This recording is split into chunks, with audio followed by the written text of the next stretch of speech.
Hi everybody, Chris Van Garrett. We're firing up again. Here we go. So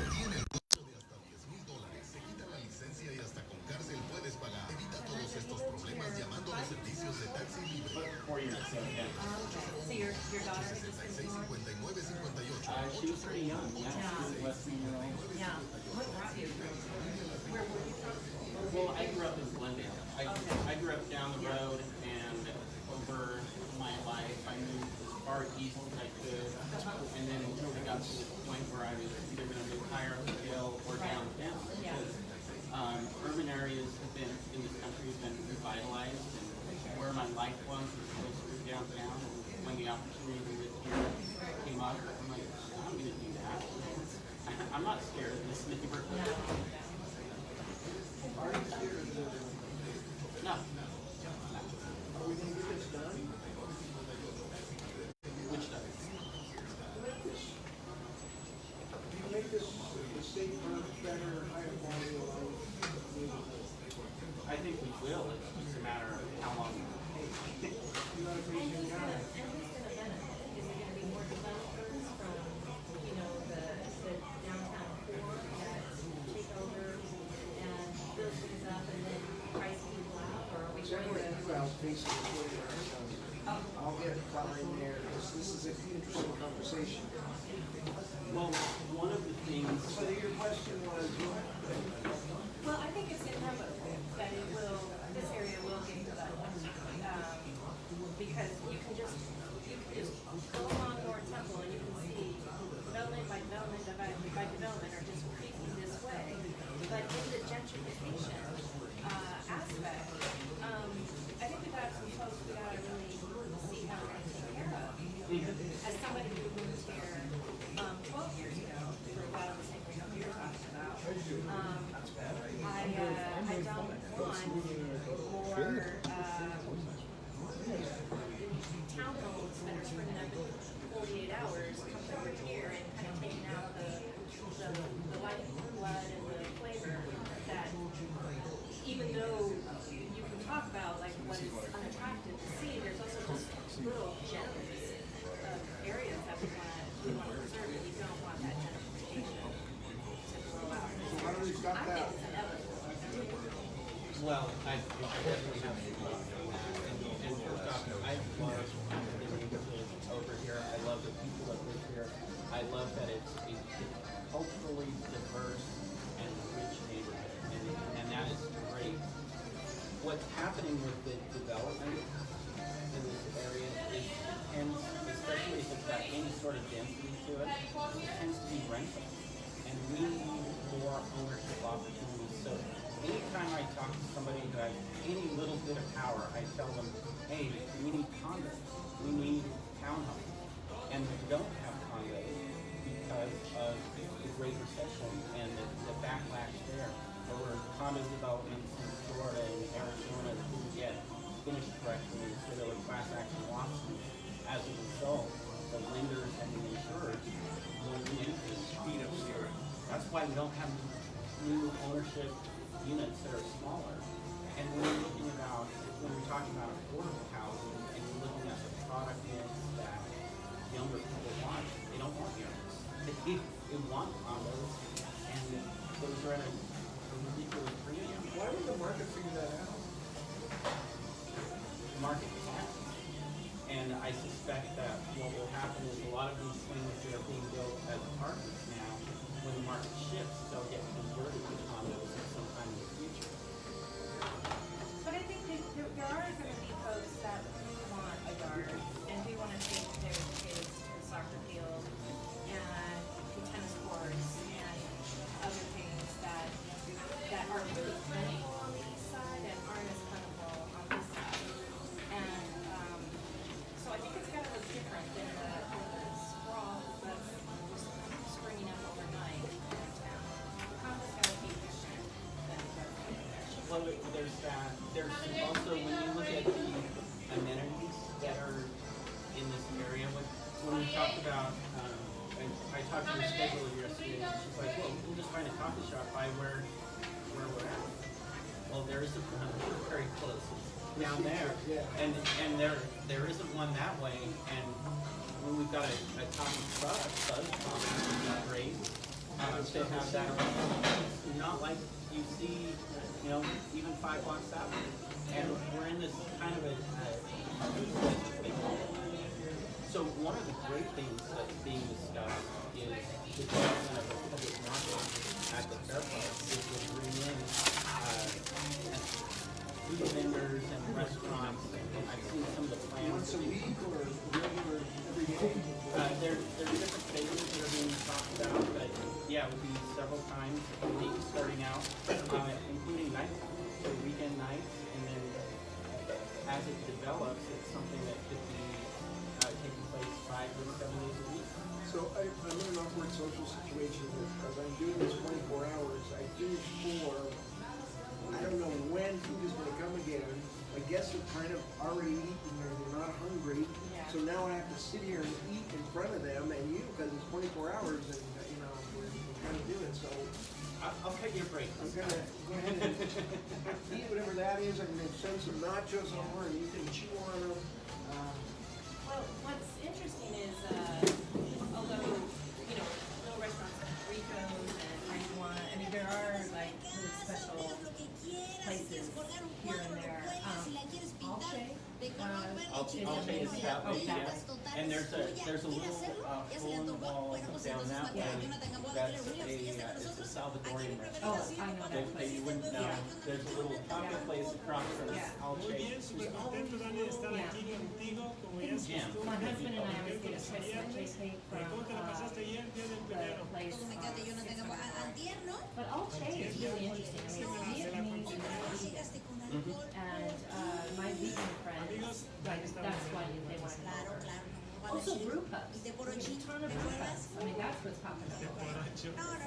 Yo desde la guapa Well, responsable siempre llega así todo bañado, peinado, There disfrazado was así one como that de was going vendedor to build. There's exitoso. La we've got verdad a es que sí, distillery la verdad es que Yeah. over on responsable. 19th. So So that would be Sí, great. está muy A bien. mí Not me much sabe, nos gusta for pasar cider. las It's pretty empezamos pretty muy bien, hard. que es el día That way miércoles, people hace 2 días.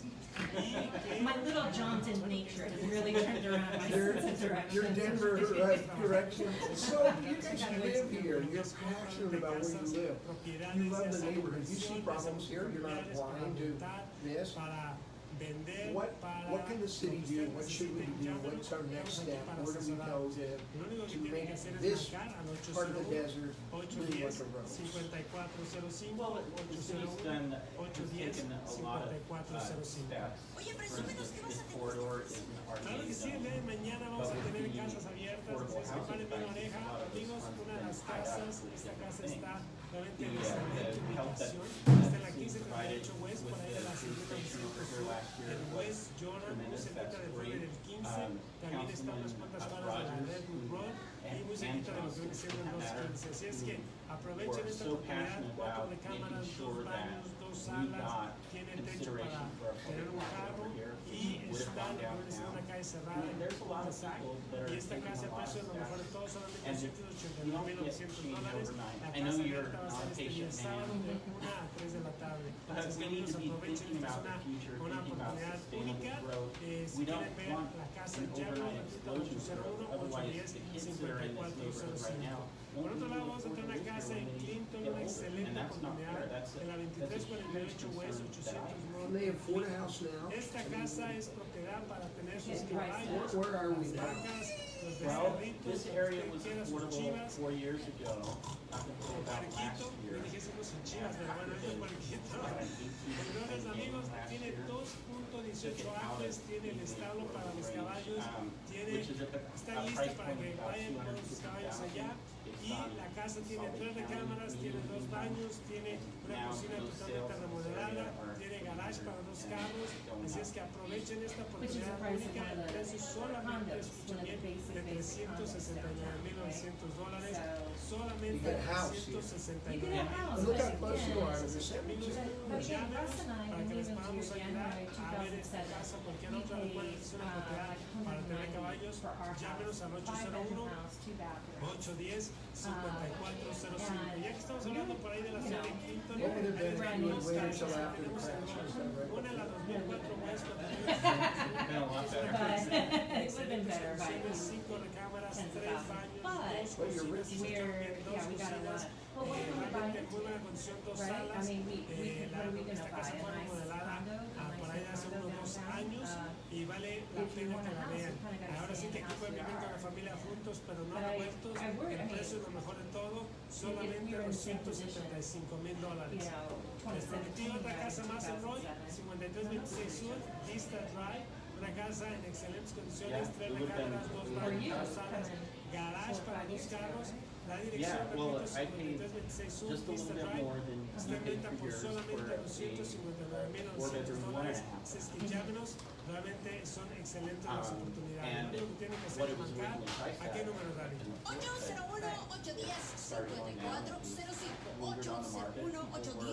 801-810-5405. Pero tengamos espera que hagamos una pausa. And my friend said, now moved out of this area, have sold their houses. Por el auto o los gastos médicos. Preocúpate Okay, so por tu go- salud y de tus seres queridos. I Porque guess de lo real otro, estate is gonna be una what's línea gonna legal go para los hispanos. and whatever. Llámales a Where do you see the community? 801-301-0291. La línea legal para los hispanos cuenta con la experiencia y recursos que necesitas para que te puedas enfocar solo en tu recuperación. Marca hoy 801-347-0291. 801-347-0291 para una consulta sin compromiso. Además, asesoría en casos legales e inmigración. Llama ya 801-347-0291. La línea legal para los hispanos. We tend to feel like we've been engineered by leaders. And there are things that we've got over here, rich amenities that, like the Jordan River, for instance, we were there before, where the state says, well, no, we don't want to pay for this. The city says, no, we don't want to pay for this. And the county says, no, we don't want to pay for this. And so we've got this lovely river, which is, and we're getting to the river festival, it's coming up real soon. Really fun. If we cleared off some of the brush, we did a few things, especially in this corridor near the fair park, we could turn that into something really great, something beneficial, and it would help everybody. It would create the demand for businesses to come in here and provide some of the amenities that we want as residents, and that's something that's missing. So those are the things that I'll continue to work on. To do what you need to do. I have no idea. We talked to Soren Simonson, talked to Larry Mullinax at the Fair Park, and again, hopefully the river gets some attention if the public market gets moved over. Well, like we were talking with Jason before, no one's taken the time to look and estimate and plan. So it's never been a priority, going back to filling more. We don't know how much it costs, because no one's ever made it a priority to even define. We haven't even decided what we wanted with it. There was a point where Tracy Aviary was considering moving near the Fair Park, and that would be a great location to go around the river and use it, a natural habitat, bring people over here. People come over here, now they come to the rodeo, which is great, and they come for the state fair from all over the state. Or they come through from the airport. Or they come for Ready Watch. There Or is they're that. coming for Yeah, food there fest, is. or they're coming for outside. I mean, there's little things coming, or the peace fest. I mean, there are little things you can't get anywhere else in this city that I think are a little, but now they're like hidden gems, right? Like we know about, we take our friends to but the city's not proud of this neighborhood like it should be. And I live close to the soccer field. I mean, that is like one of the liveliest. On 7th North? Okay, yeah. That's one of the liveliest Saturdays you'll ever see. And why, Real or those are going to be if this city wants to create some soccer stars in the future, it's probably going to come from our neighborhood, True. Well, Rail did have some interest in the Fair Park at one point. Some up on the hill dropped that ball. But And then it's like, oh, well, how about a person who's saying? So, yeah. I don't know what the Real's situation is with Sandy. Place he worked. Bring back in the city.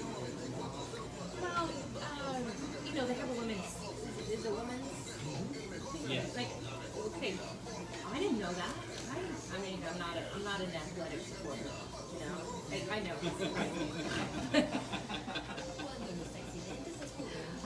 I'm a huge supporter, except when it comes to athletics. All right, we better wrap this up. Jim is like, I gotta stop eating. I can't let her have the mic. So yeah. are you optimistic, pessimistic, and where are we on the scale here of the growth? I think it's coming, like, you know, gentrification of renters is coming. It just blocks away. And isn't that wrong? Blocks away down there. Where's the North Temple? North Temple is right in front of you. Right, but is it? That's downtown. Okay. That's west. You know that big, gorgeous one that's right on like 300. Oh, that's the hardware. Yeah. Parking. So Yeah. I was on the top of that. There's Right. So here's the thing. I mean, are we going to build more of those with pools so that yuppies can come in and go to their roof house and have the life they want, or are we going to try and build condos and so that people with families can go from condos to townhomes to have a yard, you know? And this Right, is it's the a area. big discussion for the entire community, the entire city, and really the state of Utah.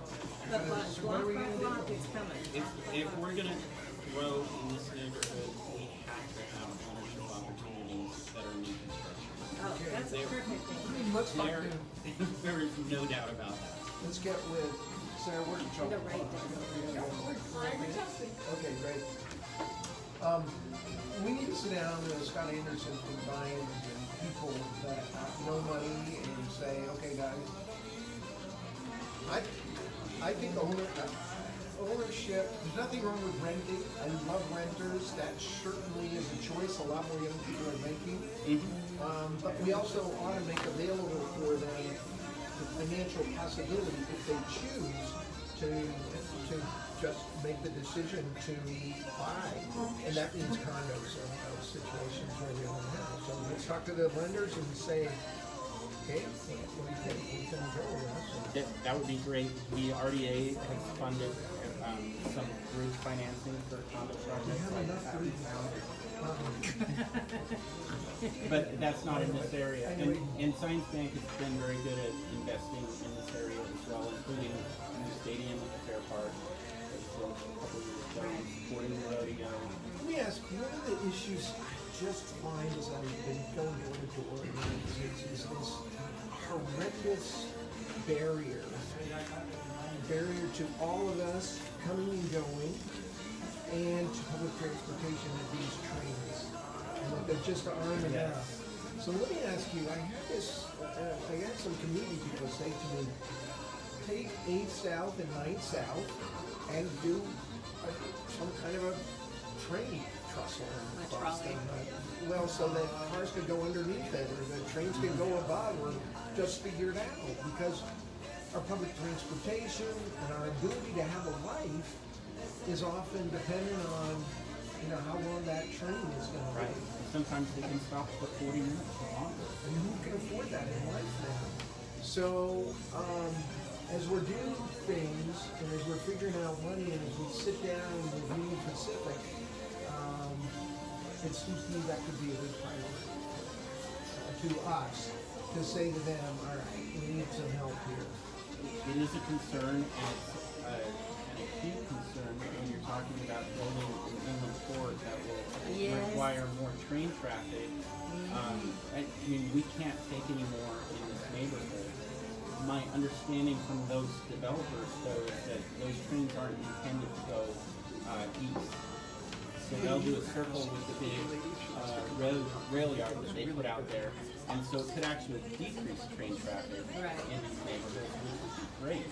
But the Union Pacific owns these lines, and I've met with them, and we've gone through different scenarios, and it's not the only place that it's a possibility is the 8th to 9th South area, because that's the only area that's got room. If you try and build a bridge over here on these tracks, which can be really horrible, you would do more damage to the business and So, anyway, the first, I make it a list if I get elected here, the first one will get a hold of. And one of them is the president of Union Pacific. We met briefly, he was here in Salt Lake, and I want to see him and say, we need this and this and this and this. What do you need? And let's see, we can't do a lot without them. And their freight yard has one of the greatest polluters around in special cars that kind of move things back and forth. They are, you can't imagine the percentage of the pollutants, the dangerous kind that they bring during our inversions. So I think we need to have a discussion.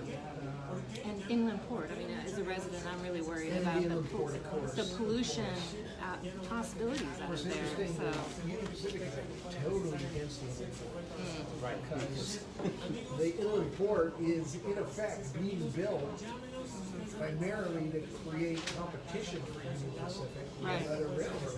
It's gonna, we're looking at $100 million of state money or somewhere wanting to get a competitor to build up to that. So anyway, it's complicated, and thank you. It's been really terrific. Thanks so much for taking some time. Let's go for it. Marcie, we're on our way to the next thing. I want to say a big thank you to Rancheritos. Rancheritos. You know what? It's great Mexican food. Childcare was great. Did you guys watch me? You did? you wolfed it down. Yeah, I did. And they were telling me, get eating it. And it's hard to eat because, it starts dribbling. Well, that sounds like a personal problem. I was with that. I was with that really a big, kind of famous politician, and he ordered. This is terrific. You bet. Thank you. And take that home. I don't know what it is. I don't either. All right. It's a hot dog. It's tortillas. So thank you to Rancheritos. It's been really good. All right, I put my jacket back on. We're heading from here to Sugar House, right? Ninth and Ninth. You heard of Ninth and Ninth, right? Yeah. All right. You West Siders. Great. Oh no, I have. Let's go over and say hi. Yeah. I'm at the Salt Lake Film Society. I'll email you my contact. Oh, okay. Thank you. It was wonderful. Gilgal was fabulous. Yeah. Oh, okay. That's Thank you fine. very Thank much. you, guys. See you. Bye-bye. Yeah, bye-bye. All right. Thanks so much, That man. was good. Good to meet you. You bet. You gotta host your own TV show. Yeah. Cars this way. All right. You bet. Nice to meet you all. See ya. Bye-bye. Bye. Wherever you want me to go, Sarah. But I won't say what you want me to say. Probably will. Thank you for the lunch, Jim.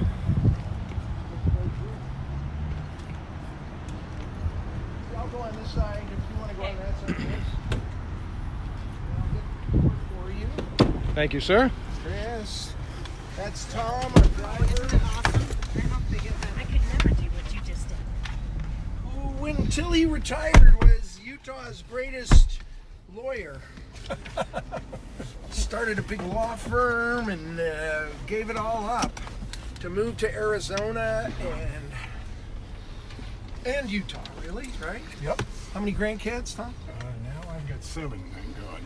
7. And he's the best grandpa in the world. Off to Italy is where we're going for vacation. And Yeah, I've taken 4 of them over there once Wow. without their parents. Yeah. Just me, my wife, and 4 grandkids. It was the best time of our lives. wow. wow, and they're discovering Europe for the first time. Oh, that's brilliant. You know, going to beaches in Sorrento. You can't beat that. Isn't it beautiful? Yeah. Love the lemon arbors down there. Oh, yeah. Yeah. Sorrento, is that in Idaho? Yep, yeah, that's exactly. You got it. Anyway, then Rome and Florence, and then, of course, I had to go to Paris while we were there. Of course. Gotta squeeze in Paris. Which was 108 yesterday. That was really embarrassing. Like, I really know my neighborhood, but I got turned around in that nature area. Yeah, know where the things river is are. winding, so It it's is not always winding. going this way or that way. It's I need easy to see. I need to get out on the river. You know more where you are now? Downtown is that way. Downtown's Straight- this way. yep, Okay, over I've on the heard other of side that. of this I've heard viaduct. of that. I hear they have a good movie theater. So that viaduct there, see that one right Yeah, there? Right. That goes over 4th South? Mm-hmm.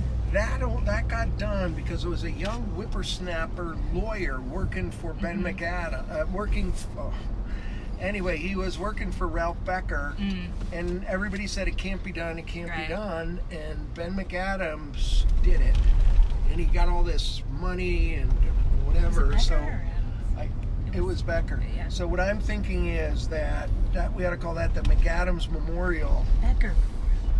Becker was the mayor, but McAdams was McAdams got his it. assistant, and so he did it all. McAdams was the whippersnapper. Yeah, lawyer. he did it Gotcha. all. No, the whippersnapper assistant.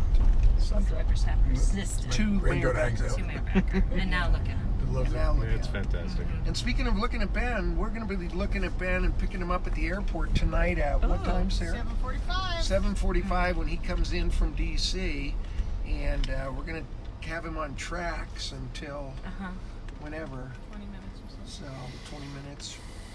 Anyway, any quick questions from those of you out there listening as we go by the Intermodal Hub, which seems like the worst name in history. Intermodal Hub. For questions. It's just... I really related to what Nigel said. The West Side feels like it gets ignored, and when it comes to pollution, when it comes to like what to do with the land, it's like, no, we're not going to put. Even though the kids growing up in this area are out there playing soccer more than you'll see anywhere else in this town, you know, we can't consider anything like that, or even an extension of it. Could they practice out here? Could the women's team do something out here? And then it, you know, we already live with a refinery, and really, literally in our backyard. Now the inland port coming in. So I think Nigel was he was a lot more eloquent than I am being right now about that kind of general sensibility on the West Side. All this is going to change, Tom. That warehouse there is going down, and up is going what? Mixed-use commercial. Nice. It's going to be. Right there, baby. It'll take a couple of years, but it's going to be retail on the bottom and some affordable housing above it for a couple of stories. And then Modern West Fine Art is a couple blocks from there too, right? Yes. Yeah. Right. Yeah. There's so much stuff going on here. And the brew pubs. Have I mentioned the brew pubs? There's one I don't know down if I've here. mentioned the brew pubs. There's one right down here. I know, I like this one. Is it Fisher? I forget the name. Yeah, I think it's Fisher. Fisher's around the corner. There we go. Oh, a CrossFit. I should do that, Jim. So all of this one day is going to be what? Are we going to? Do you think we ought to save all these industrial kind of buildings, or Well, this is or tear them all down? And this is like Williamsburg, Brooklyn, right? People are having a hard time hearing us in the car. So Oh. can we do something, Chris? Let's point it back towards you guys. Yeah. There we go. Thanks for the Put them feedback, back. everyone. Well, my experience in like decades ago with Williamsburg, Brooklyn, it was a warehouse kind of neighborhood, and then they turned it into what it is now. the coolest place. And now people who used to live there need to live in New Jersey. And in Denver, the places I used to live in Denver also were these warehouse districts that then turn into lofts and all of that. And, you know, in Manhattan also, like the meatpacking district then became Tribeca and all of this. So I like to think that's where it's headed, but we don't really want it to look like Tribeca. We don't want it to look like downtown Denver. You know, we want people to, like Nigel and his family, to be able to first buy a condo, then a townhome, then a place with a yard. So Yep. You gotta have a vision of where you want to go. oh, there's Fisher.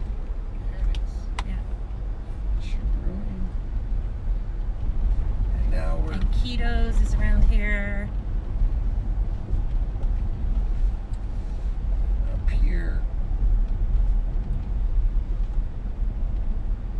We've got.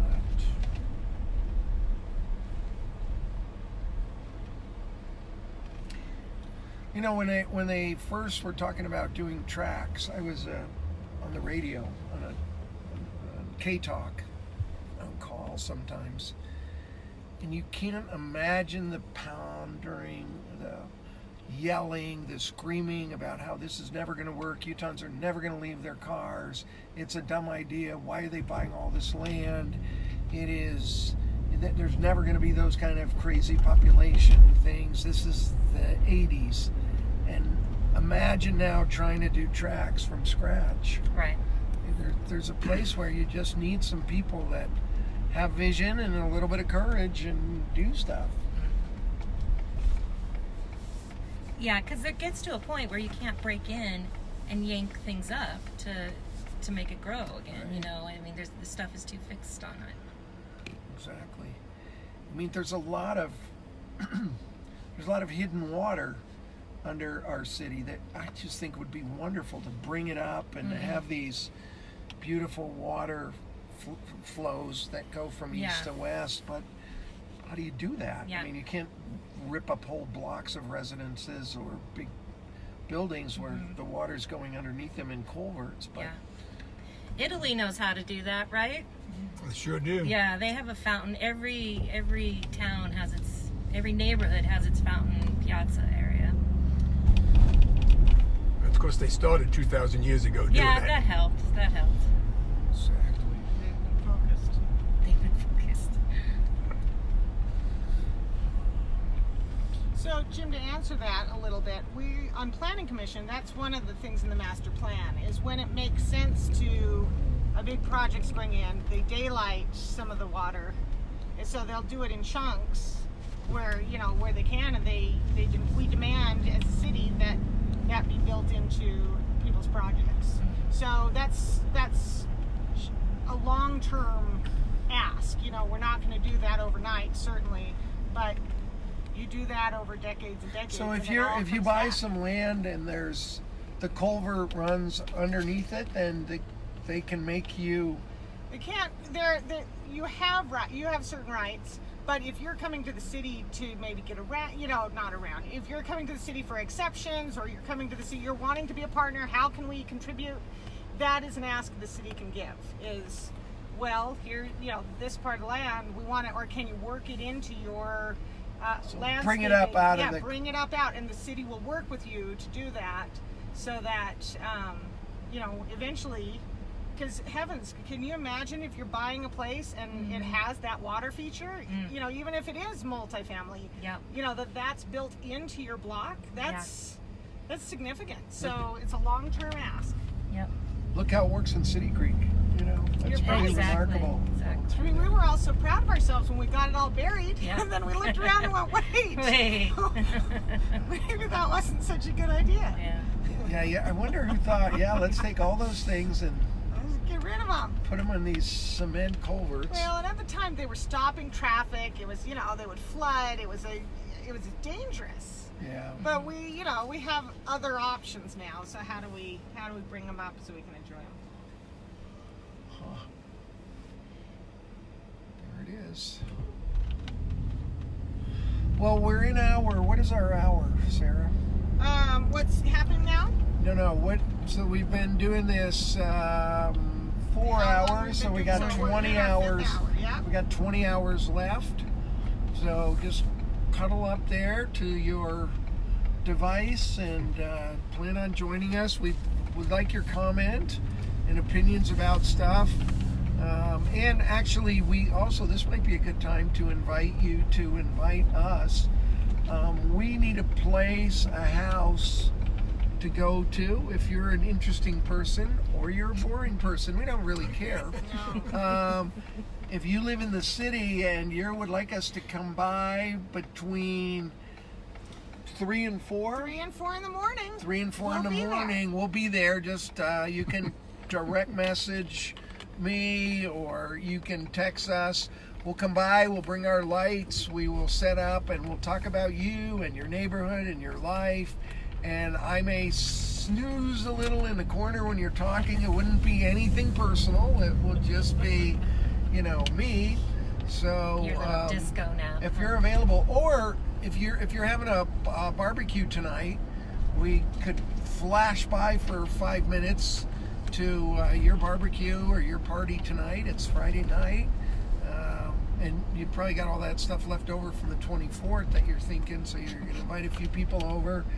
We'll be happy to drop by. I mean, it's hard to keep 24 hours So doing something. Kathy Lukes just said that several years ago the state of Utah took away the rights of the spring under her home in Sugarhood.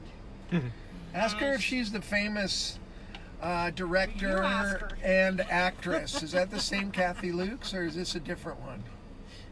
Let's see what she says. Maybe that's why they took it away. So that's interesting. I'm sure there's a lot of details. Can they just there. take that away? I guess they can. I guess they did. Ask that lawyer in the front. He'll charge us $175 for the answer. No, not that much. $300 for the answer. So Yeah, no more. Steve Urquhart always says, as a desert attorney, he says whiskey's for drinking and water's for fighting over. So out in the desert, that's what we do. And Liberty Park on our right. We'll be going there in a while and get a tour like we're going to see Liberty Park the way you haven't seen it before. I think it is a masterpiece of design. isn't it? It's just beautiful. I love our city parks. I love them. There's such treasures, and I don't think they get quite enough attention. Liberty Park is like our Central Park, kind of. Yeah, but I'll tell you, that Peace Garden is breathtaking. It's not the same Kathy Lukes. Yeah, okay. Does she want to do any acting? You want to, Kathy? All right. But she laughed. What are you doing from 3 a.m. to 4 a.m.? Hey, Let's, what are you doing let's for take- between they have ads like that? Want to show me your screens? Turtle Debbie said he wishes you were running for governor.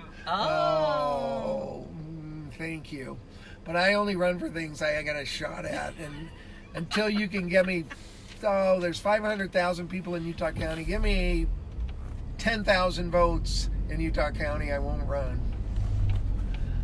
I don't know why they don't like me in Utah County. Really? Do you know? I mean, the legislators do, but I don't know. You don't know why? Yeah, I don't know why. Or why? I'd have to run in Washington County. You have to too. run in Washington County. So they were teasing me. The legislators, and said, if it was up to us in Utah and Washington County, we would gerrymander your Senate district right into Colorado. And I said, well, that might not be all bad. Well, we would know how to make some money better than other folks would. Exactly. And we're pulling up into the heart of Sugar House here. Yes. So my grandmother grew up. Oh, really? Her home still stands, and it's a little clothing store half a block up. All right. Right across the street. Go to the dry cleaner there. Right We're across actually the gonna go street to to the ice cream first. Oh, okay, great. I think it's gelato. Yes. That's Right? Yes, Gelato. you are correct. Da-da-da, gelato. It's got a nice Italian name, like it should. We'll be here for about 10 minutes. Please be careful going out the left. Okay. Okay, or you can slide over if you want. Okay. Okay.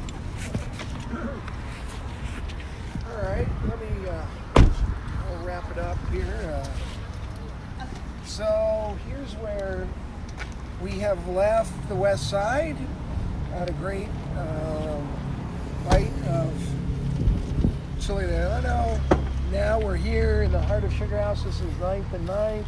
We're going over, and the topic is going to be something that really bothers me, and that's childcare and some solutions. So come on in. You're listening to the Mayor-a-Thon. My name is Gilgal Gardens. I'm running for mayor, and the ballots are in the mail, I should say, by the way. There's 8 of us, And it looks like a happy customer right there. Right there. Here they are. Hi. Hello, Chris. How are you? Good to see you. Good to see you.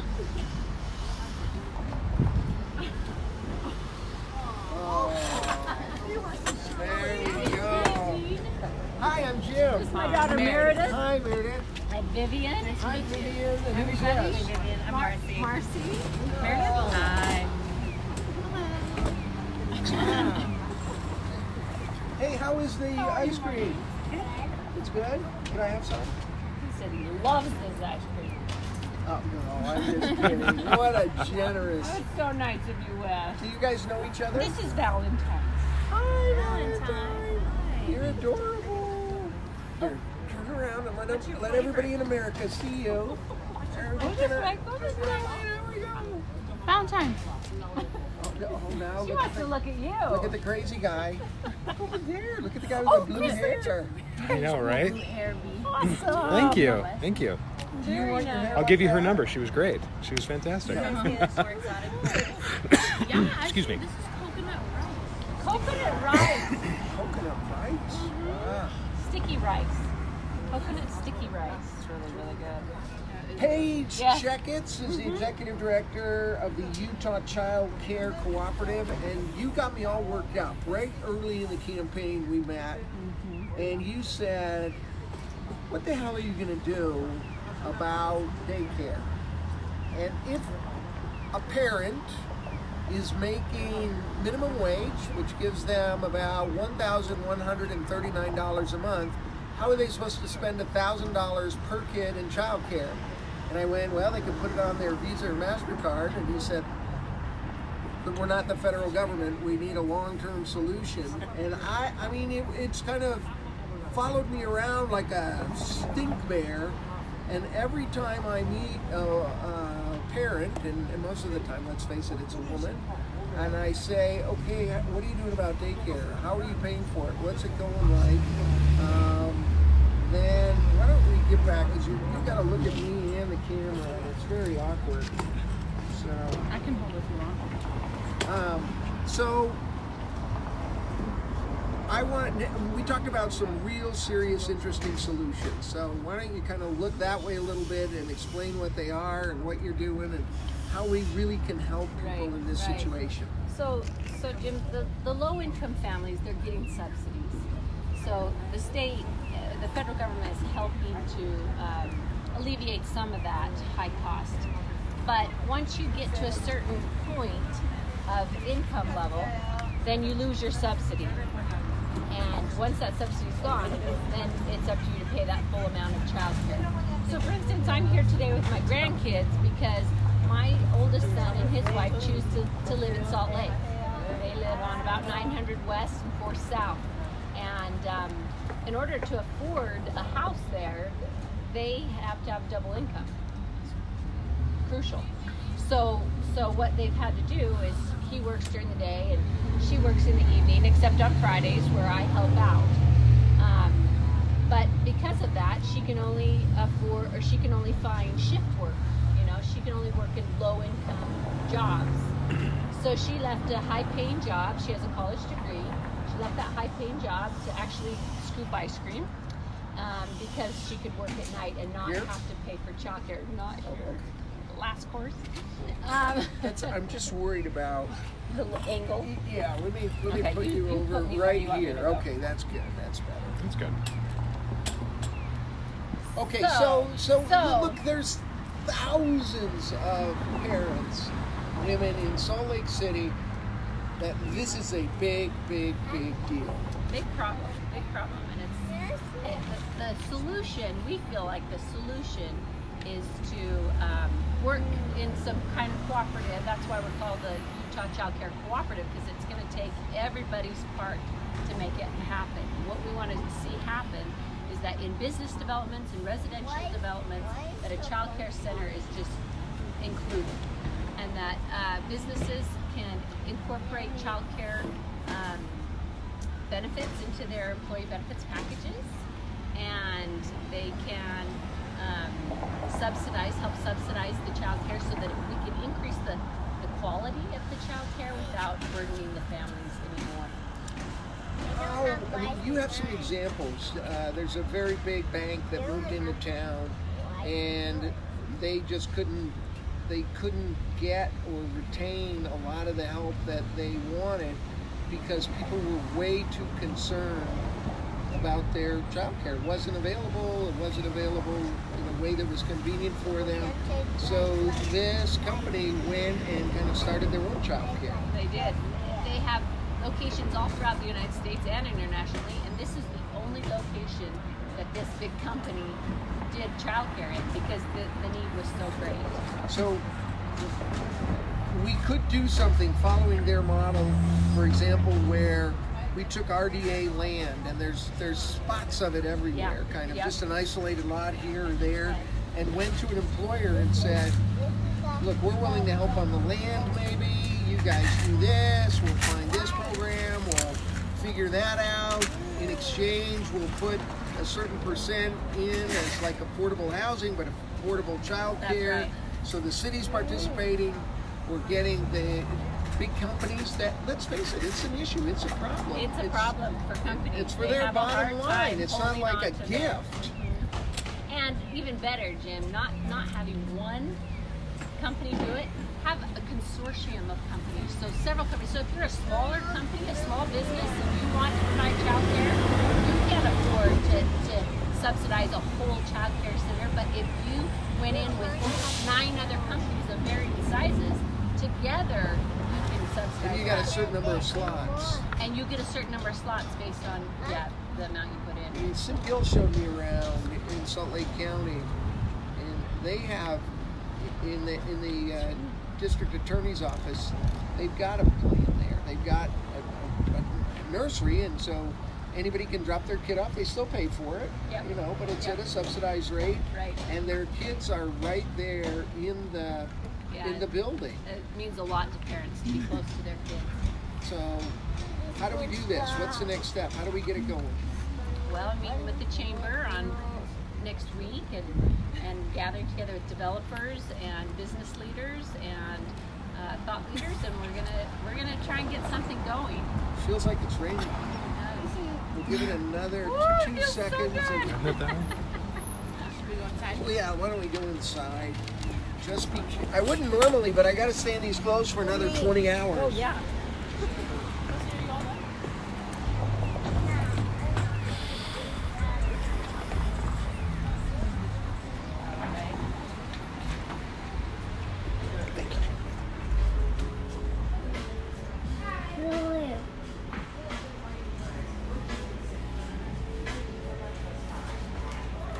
Go ahead and get some.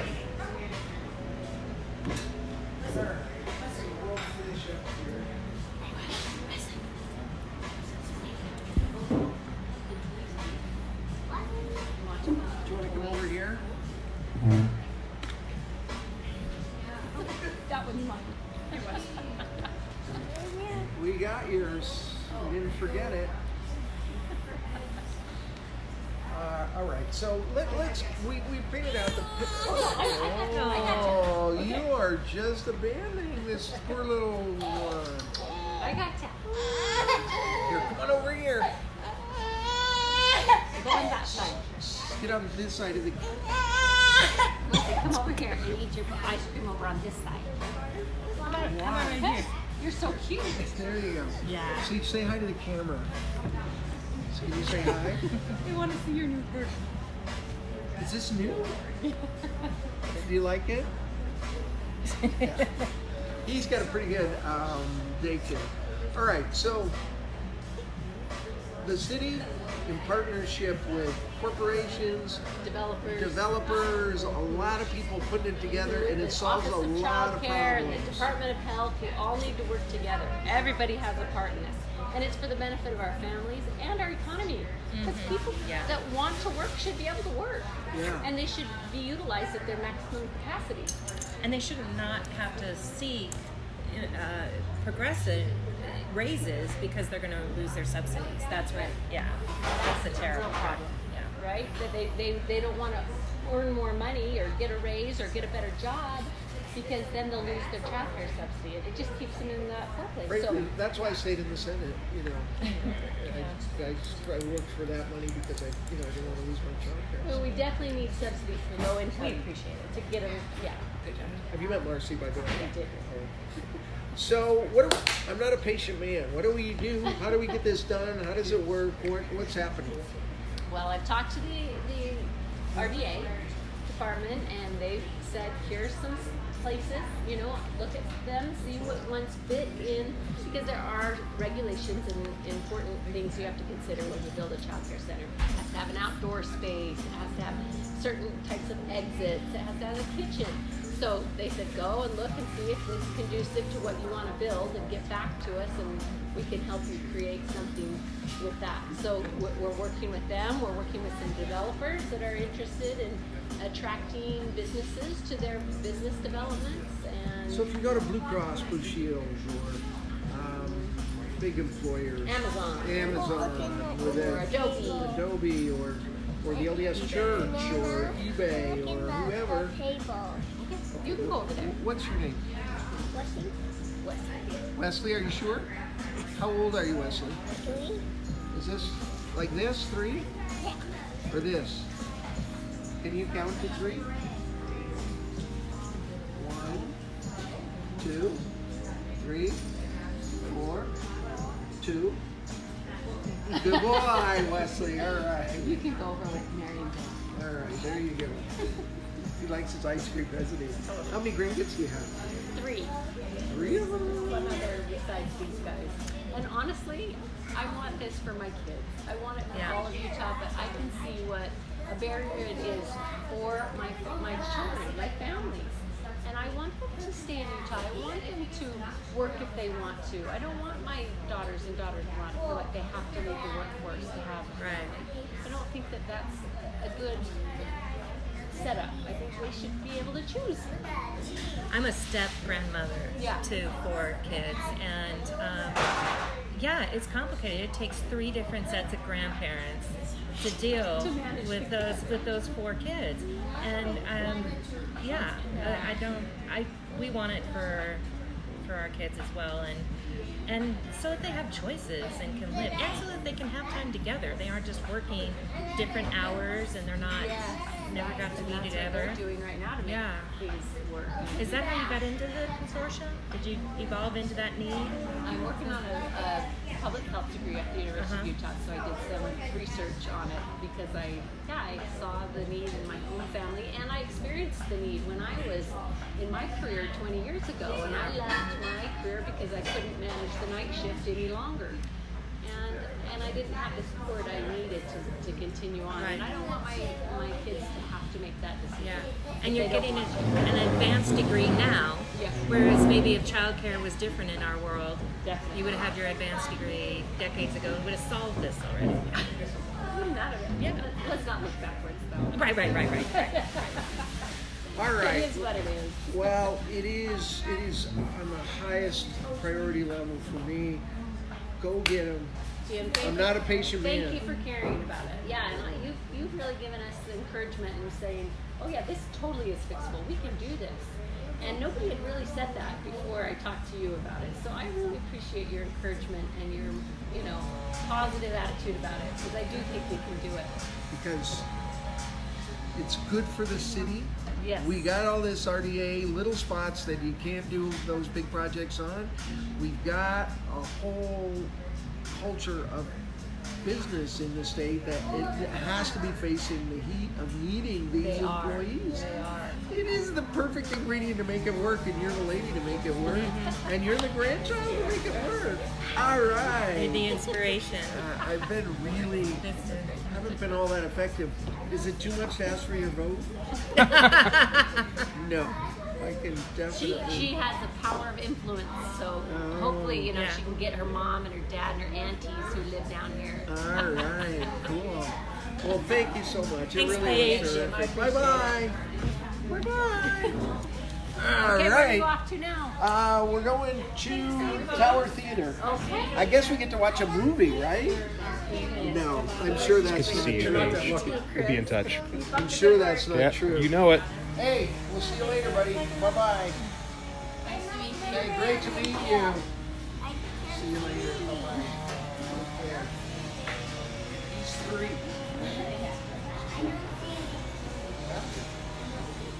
Gelato's great.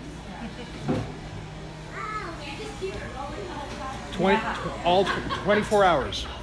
Literally. Yeah.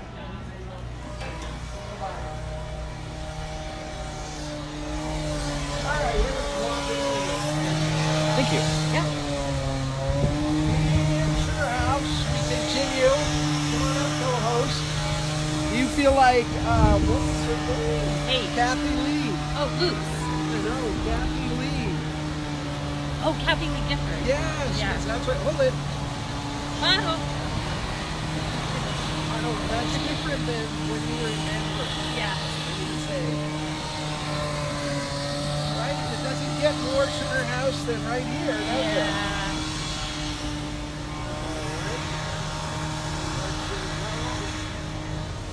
So, Yeah. You know, I never thought when I moved here to marry Russ, I never thought like 12 years later we could like that. yeah, let's go in cahoots.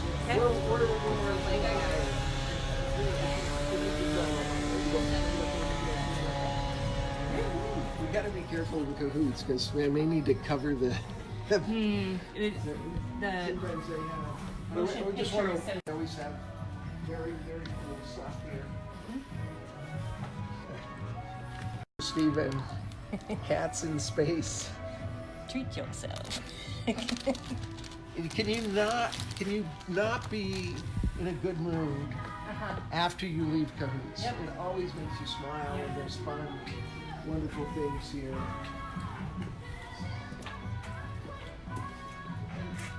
Can you live without one of these? I made it this far. Maybe another day. So maybe One more day. One more day without the cat fuzzy food. Well, anyway, it's always such good there. Bacon candy. When you see Ben McAdams, he loves Oh bacon. yeah, maybe I should buy that. Yeah. I should buy this for McAdams, huh? Let's make sure there's nothing dirty on it. Okay. Nope, It's good. looks all good.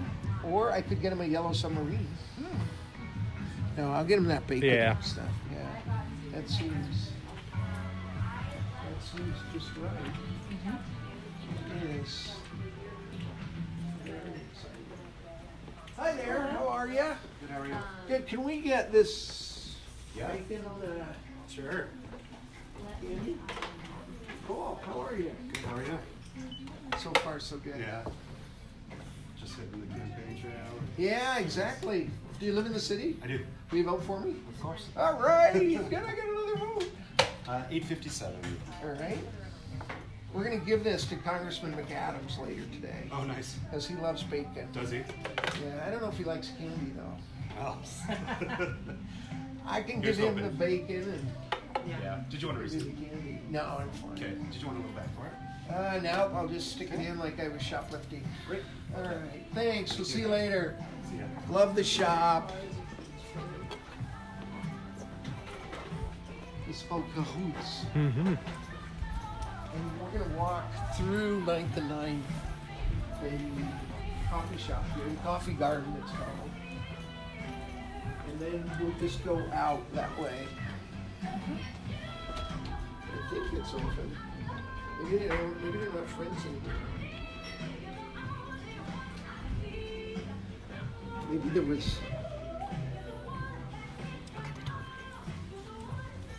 Just something. All right, here we go. Thank you. Cahoots. Bacchus for mayor's son.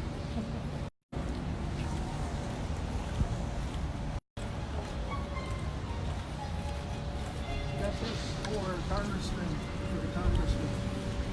Perfect. All right, now we've arrived in a landmark in our city. My name is Jim DeBacchus, and we are on a Mayor-a-Thon. This is hour 28. Hour 5, hour 5, yeah. Anyway, Just started 6. so this is what, Marcie? Tell us about this theater, why it's historic and important and cool. Well, this is the oldest still running movie theater in Utah. It is 91 years old. It was built in 1917. It opened up in January 2018.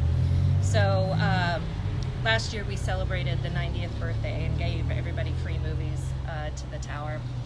I didn't give them. Yeah. Oh. It's always hard in the January and February because you were in this session all the time. Oh, okay. Yeah, I have a picture. Do you want to see a picture? Yeah, I want to see a picture. This 2 years after it opened, it then converted to the talkies. Really? So it opened as a silent movie. The Tower Talkies. Oh, look at that. And look, see, I don't know why they call it the Tower.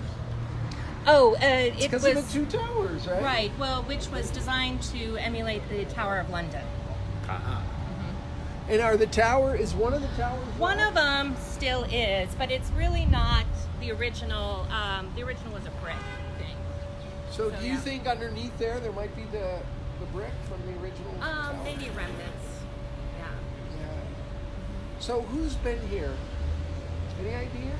Yeah. There's like Edward G. Robinson. Was here in this theater? There's his movie. Yeah. So there used to be other pages, but this one and then the Main Street Theater, the Pantages, those used to be stops for the major Hollywood legends. This place too? Mm-hmm. Yeah. So some royalties when they had it. Back when it was like, they had intermissions. One of the favorite things that we do every year is Sing with Maria around Christmas. Every year we have 2 sold-out showings all the time in December.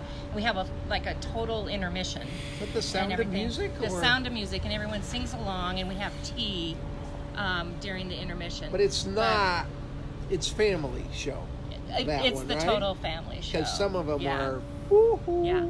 But this one isn't. Yeah, but more recently, this is one of the Sundance venues for Salt Lake City, and this is for those that know, this is kind of a favorite Sundance venue for a lot of folks. I've seen, including when they have particularly Utah films, for instance, Brixby Bear with Kyle Mooney from SNL.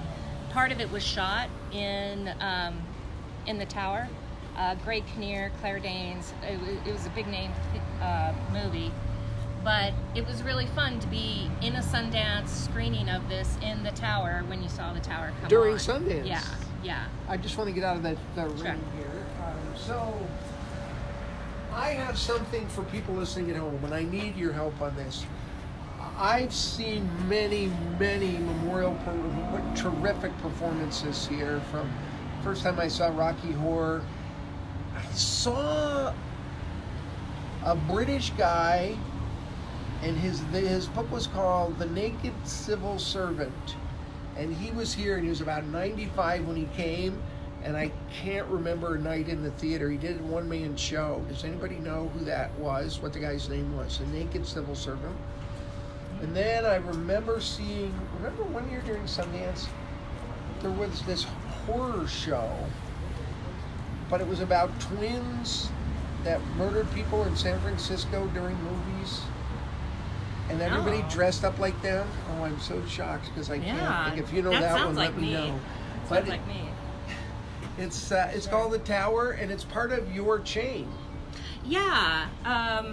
We have 2 venues, the Salt Lake Film Society. We really were established when a couple of brave people, the Leocopolis brother and sister team, came in to save the tower. Chris Leocopolis and her brother. 2001. So they were going to tear it down. Yeah, they were going to develop it into housing and some merchant area, and they bought it with their own money, and then within 2 years established a nonprofit and then acquired the Broadway Center Cinemas, which had been previously another commercial theater. What's her brother's name? Chris's? Paul. Chris and Paul.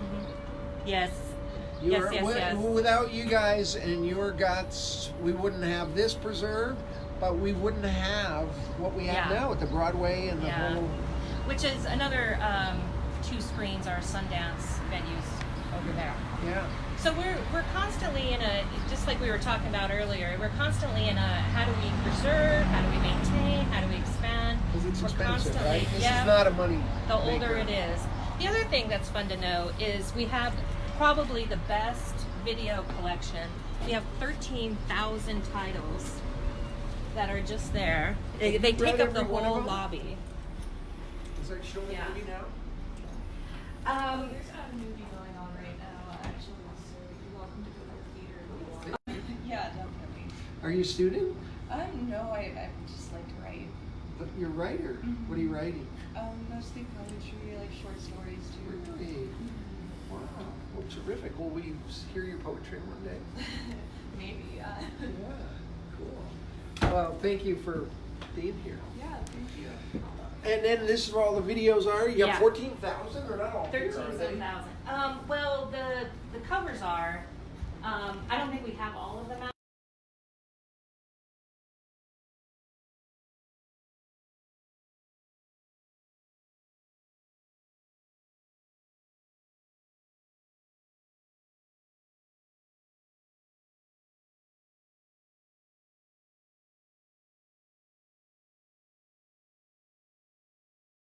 Foreign films. You and I like foreign films a lot. Yes, exactly. So there's a lot here that you can't. You said foreign, right? Foreign. Yeah, not Yes. porn. Foreign? No. Foreign, right? Okay, Foreign, yeah. yeah. Foreign. And documentaries. This is Documentaries, really, you and I love that. That's Yeah. how we grew to be friends. live, yep. Yeah. Okay. Well, this is it. I mean, you really want to Yeah. rent stuff. This is the place to come. You're gonna take us in to see the sure. the room, Yeah. the big. It's pretty dark, so I don't know what you're going to be able to see. And watch the steps there. Thank you. And then to the right, there's a slope down.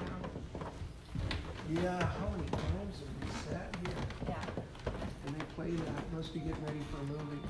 So, you know, Jim, you've been really helpful to the Film Society when you're on the at the Senate.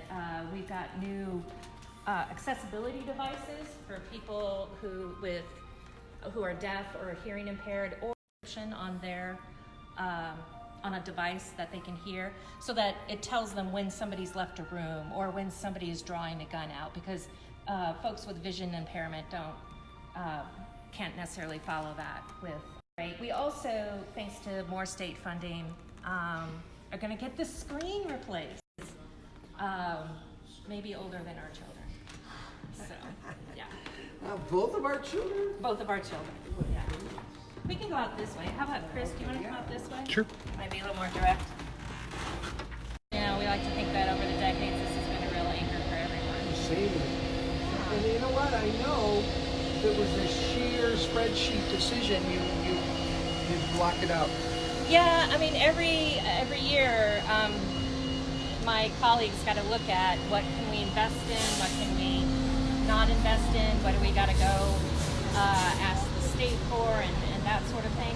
And we also know, like, in this current form, it can't really stay like this forever.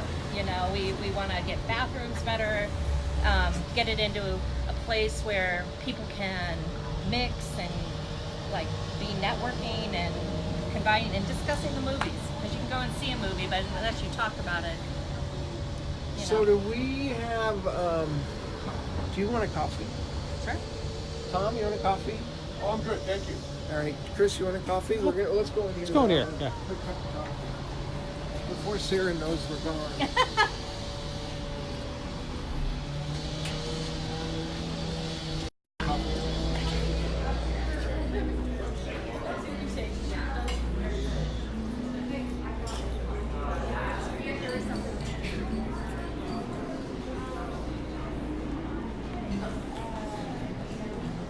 So how many cups of coffee have we had here over the years? My goodness. I'm gonna text Sarah that we're over here. I think she saw us escape. Did she? Yeah. So many years ago, they used to be across the street, remember? And then they moved. Yeah. I have an older photo also. The tower? Well, it always had a.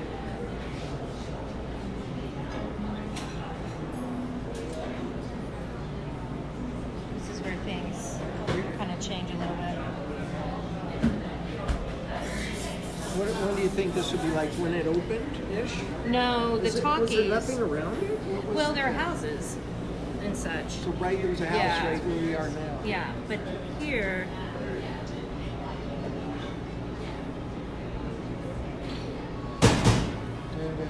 Sketchbook is the movie. We could look it up. Oh, color comedy. See, that's when they got color. Was around this time. So that's the 40s, probably. Yeah, probably. First came talkies, then came color. Hi, how are you? Let's see, I want a regular coffee and.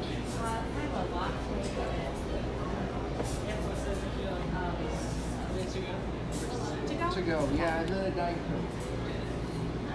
Diet Coke just Are you leaving me? that will work well. How long you been working here? 3 months? Oh, you're new, huh? I'm a new business.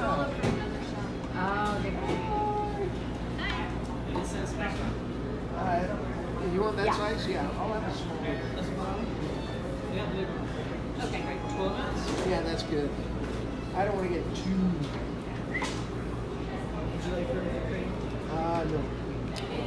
So we're gonna hang out until then. You've got another co-host coming at 2, right? Yeah. So what time is it? It's 1:15. Oh, okay, great. I think she has something else for us. Maybe Somewhere else. Or 2. You can use my house. No, I got it. It's 5.19 for A lady's Did you get the Diet lady's Coke? gotta try.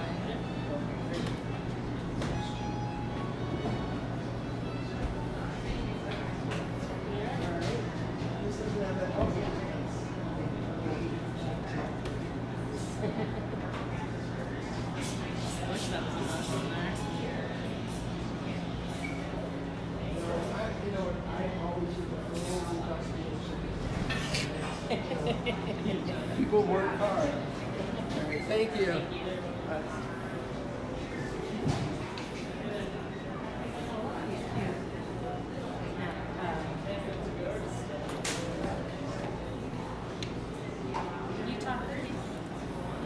Oh, those are cool.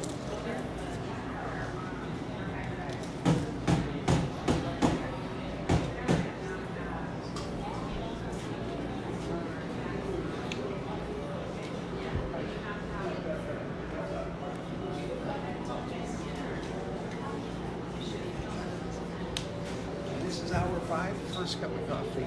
I'm proud of myself. So these are Utah cookies.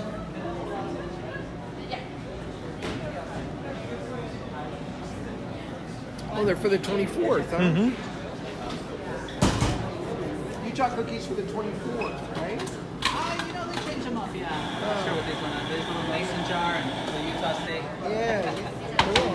See you later. Have a good weekend, guys. Thank you.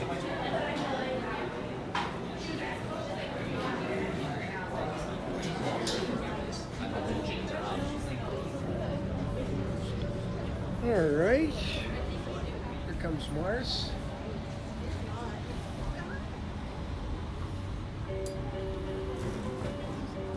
I guess we're going this way, huh?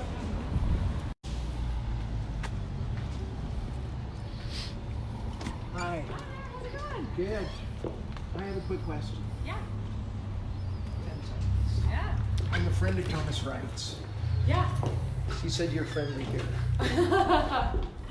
If I said, give me the cheapest house at 9th and 9th, what would it be? Oh, geez, at 9th and 9th? Yep.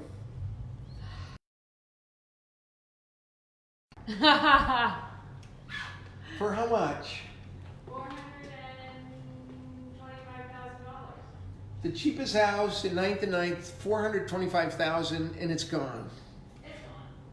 What about if I say the cheapest house in Sugar House? Cheapest house today on the market at Sugar House? Yeah. Is it fair to look it up? Because you've got a camera running? I know, that's what I was Yeah. Just give me, it doesn't have to be exact. Because we believe you. Because anybody who works for Thomas, they're perfect. Taking care of already, Thomas. Hold on 1 second, because I'm going to say it's probably about 450,000. Okay, they're checking. Stand by. We're going to bring breaking news. Now, this is not the average house. Mr. DeBacus, we're correct? Yeah. Hi. We're going to get this. And then, how can anybody afford to buy all these houses? I mean, I understand it's great for the people that own them or selling them, but who's buying them? Like, are there just like billionaires that are flying in from California and buying all these houses? We have a range. I think that, my primary buyer pool, I would say, is actually first-time home buyers that are getting loans and going through the process and doing that. But for Sugar House, because we do a lot in Sugar House and a lot in 9th and 9th, then I would say we probably have a mix. Like I have a client who's buying right in Sugar House and they just came from California. Yeah. So you're getting definitely a mix of both. People who've lived here for a long time, people who are coming from California, Texas. So if you're buying, if you're selling in California, we seem reasonable. We did have a client tell us that he was shocked by how high our prices were here in Salt Lake, coming from California. Yeah, he was like, wow, I didn't expect it to be this high. I'm just worried. What's going to happen to normal people? So the least expensive house in Sugar House. Wait, ladies and gentlemen, this is right off the computer. This is absolutely right there, right? Okay, we won't use you if we don't. The least expensive home in 84105, which is a lot of Sugar House, is $299,000. $299,000, the cheapest one. On 7th East. Right on 7th East. Yes. And then there are 3 homes that are under $400,000 in 84105. And then everything else, there are a total of 60 homes, and they range from 60. From above that, from 400,000 all the way up to $1,115,000. Wow. And that's in 84105. Thank you. This is a good place. We appreciate it. Thanks for being on the spot. Have a good one, you guys. Good luck. Bye-bye.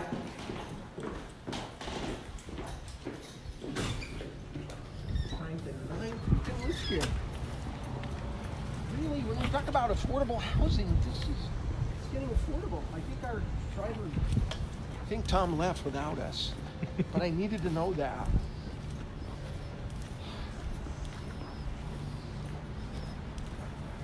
Okay, it's great if we have a home here, but what the hell? What about our kids and grandkids? They have great food there, by the way.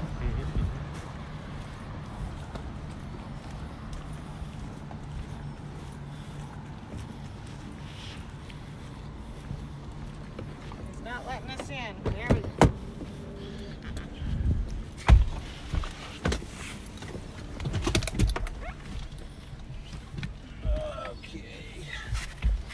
So, guess how much the average the lowest price house in Sugar House on the market is, and it already went for sale. I mean, it's sold. Thanks, sir. Do you remember the number, Chris? It was about 425,000. The lowest in all of 9th and 9th, the lowest one, $425,000. Yep. Oh, 1 sec. What's going to happen to Ruth and Sierra and all of our kids? How are they going to buy these houses? Yeah. I don't know. So here, Marcie, I know you're really good at mathematical stuff. So if you're buying a $430,000 house and putting down, say, 7%, that's what would be normal, 10% maybe. What is your payment? Oh, I don't know, 2,000? 1,800, 2,000 a month? 4,000? No, it's gonna be 1,500, 20, maybe 200, maybe. Yeah, 1,500. It depends on, Yeah, it the depends. color of the house. Yeah, yeah. But yeah. I mean, you know, this has been a treat for me to go from my neighborhood and around the Peace Gardens is almost like straight down 9th, right? Here? Yes. To the Peace Gardens to over here. Isn't it great to like connect these two? Have it again, and like you said, have accommodate with viaducts and tunnels and everything. So right and then go all the way up. Right there at 9th, where the train goes across, we need a viaduct there now. Yeah. So you're 24/7. It's like it'll be it's at 13th and 4th. Maybe we don't have to do 8th and 9th, but we need it. You just change the grade, right? Change the level of so that you can go under or over. And since we have the overpass, and you know what? There's enough potholes there. Maybe we don't even need to dig. Right, you know, right. I mean, we might just be able to basically throw a little concrete down and then just jerry rig something over the top to get that railroad. You know, what is that stuff? Electric tape and good super glue. Super glue, yeah, exactly. And love. And love. Let's just build it with love, Jim. Yeah. The Marianne Williamson. We're love Democrats. party. We can build things with love. You know. How do we put I guess we don't have this anymore. I was going to say get some Eagle Scout projects out there. Yeah. And we'll just dig under there. Yeah, that's right. The Mormon, the LDS Church has lost the scouting project. Saturday I know I said it wrong twice. I'm so sorry. Look, I have an agreement. I'm so sorry. They will no longer call us same-sex attracted, and I will no longer call them Mormons or LDS. It seems like the first step towards civility. Everybody gets called what they want to. And I said, okay, you call us homos, and then we call you momos. And then, that's right. Okay, I'm kidding. So, did anybody answer that thing about the naked civil servant? That's what I need to know. Nope. I think it's a mystery to your audience as well. I'm really good at either that or they're working and don't have time to Google. No, Marcie, if the audience doesn't do it, then I don't want to know. Oh. You'll never know. I saw the naked civil servant in that theater. It was a one-man show. He was about 90 years old, British, and it was such a good performance. No, you know, and you don't want to see a name. Well, but that's why you went. What? No, I mean that's why I would have gone. But, to see a 90-year-old naked civil servant. Sure. I mean, a civil servant. It's such a noble thing. Yeah. And there's a film about it, actually. Yeah. You did a film called The Naked Civil Servant. So you have to look that up. It's probably on. Yeah. So what are your favorite films lately? Amazon. I'm not getting. I just can't see films anymore. Gotta make time It's for the movies. It's the bane of my life now because I love going to see a movie once or twice a week. But I have to tell everybody. I kind of alluded to it. So it's Sunday, and I love Sunday afternoon. Go to the Tower, go to the Broadway, and so I texted my friends. Who's there? Give me a buzz. 4 or 5 people. Nobody. Crickets. I know they're around. I mean, they do this a lot. Finally, I said, Steven, no one's answering. Is everybody out of town? Is there a convention I don't know about? And he said, did you put in there, send it again and say, I'm not going to ask you for money. I just want to go to a movie. And so I texted it, boom, everybody answered back, oh yeah, sure. Then you get triple booked. It's a hard knock life. Oh, you're here. You have $1,000? Yeah. Hi, I'm Jim DeBacus. Can you give me $1,000? For popcorn. Yeah. But I mean, that's how I meet people Yeah. now. Hi, I'm Jim. Can you give me $1,000? What are you going to do? Mm-hmm. You have to raise $1 million. Yeah. Which I'm not going to do. I'm not even going to get close. Okay. Well, time is money, money's time, all of this. This is one of the cool new neighborhoods. Sarah, Yeah. it's one of your favorites. Yeah, 9th Central. Nice and On this corner over here, we're going to see Spy Hawk go in. Yeah. And then just south, we have a large housing project, multi-family housing project that's going to really... Where, right here? Oh, here, south. Did I say north? Oh, okay. This way. And then right across from Spy Hop, and it goes most of the block. It's big. And Spy Hop has nothing to do with the Russians, does it? No. Okay. It is awesome. Do you know Spy Hop? Yeah, I know them very, very, very well. It's a dolphin. Yeah, they're great people. The dolphin going up, peeping up and looking is called a spy hop. Oh. Yeah. Can they hear us? Yeah, can people hear us? I think so. Yeah. Okay. No one said any otherwise. Looks like Sherry Park is saying there's an announcement about impeachment out. Yeah. Oh, I'm texting. really? I'm trying to find details. Who's announcing it? That's all we know thus far. Yeah. Breaking news. Maybe Pelosi? That would be big, because he would be impeached. Well, I don't know. Talk about fun. Yeah. Ben is probably on the airplane now getting ready to come talk to us. But I'm not going to ask him that. Sarah, you know exactly where we're going down here? Just past the freeway on the left, you'll see where the trail starts. Yeah, from Night just all the way along Night, Harvey Milk Boulevard. There's great restaurants with Vertical Diner, Fisher, Maud's, the brew pubs, the homeless VOA shelter down there. Yep. This is like the aorta of her. There's a nice little thing here. Let me put it behind okay. Yeah, I'm just afraid it was gonna. Snap. So turn left on this street, and then we'll meet our team right here.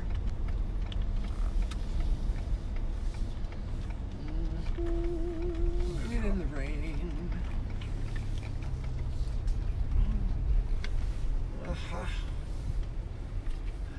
So we say goodbye to Marcie here, and we meet Marcie's our going to walk with you on this, all and then right. you'll meet your next co-host after. I'm going to go get disoriented in nature again. All right. So we need to take a quick poll if I have to wear this jacket. Not outdoors. It's too hot Yep, you're okay on that. and muggy. More rain.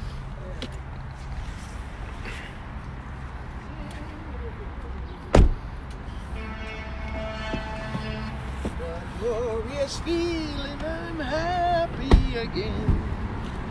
Okay, we're gonna see this very cool thing now. As I'm singing and dancing in the rain. Buddy? We got a barrel of money. I'm gonna sing in the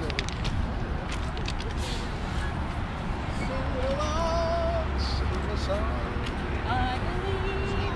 It's not here. They're on their way, but I think we should just walk. Okay, great. We'll walk. So, I'll tell you what I know, and then they can tell you anything I have wrong. This was the old rail line here along 9th, and the city... An old rail line. There used to be a railroad tracks. Yep. So, the city grabbed it when it could. I don't know the details of that. But inspired by the High Line in New York, they have taken it and made it a walking biking trail. This section is the only section that has been landscaped so far, but it goes all the way to Cabbage. It goes all the way to Redwood Road. What's carrots look like? The garden to our right. So it goes straight down to Redwood Road, and they have plans from here. Someone's coming behind us, Jim. Hi. How are you? Having fun today? Are you meeting us? Yeah. Oh, great. Hi. So happy to meet you. We've met. Yeah.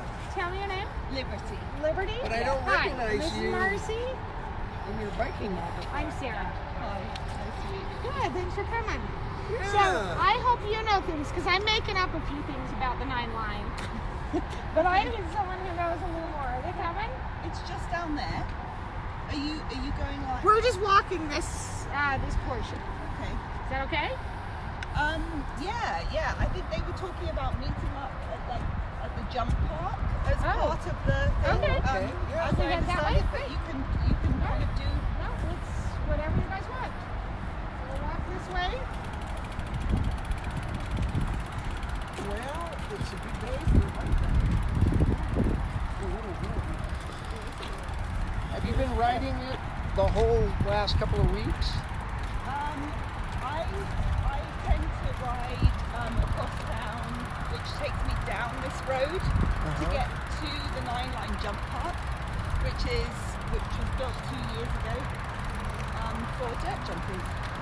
And it says no motorized vehicles, and it seems clear, but are these scooter people on here? Yeah, you do get scooter people on here because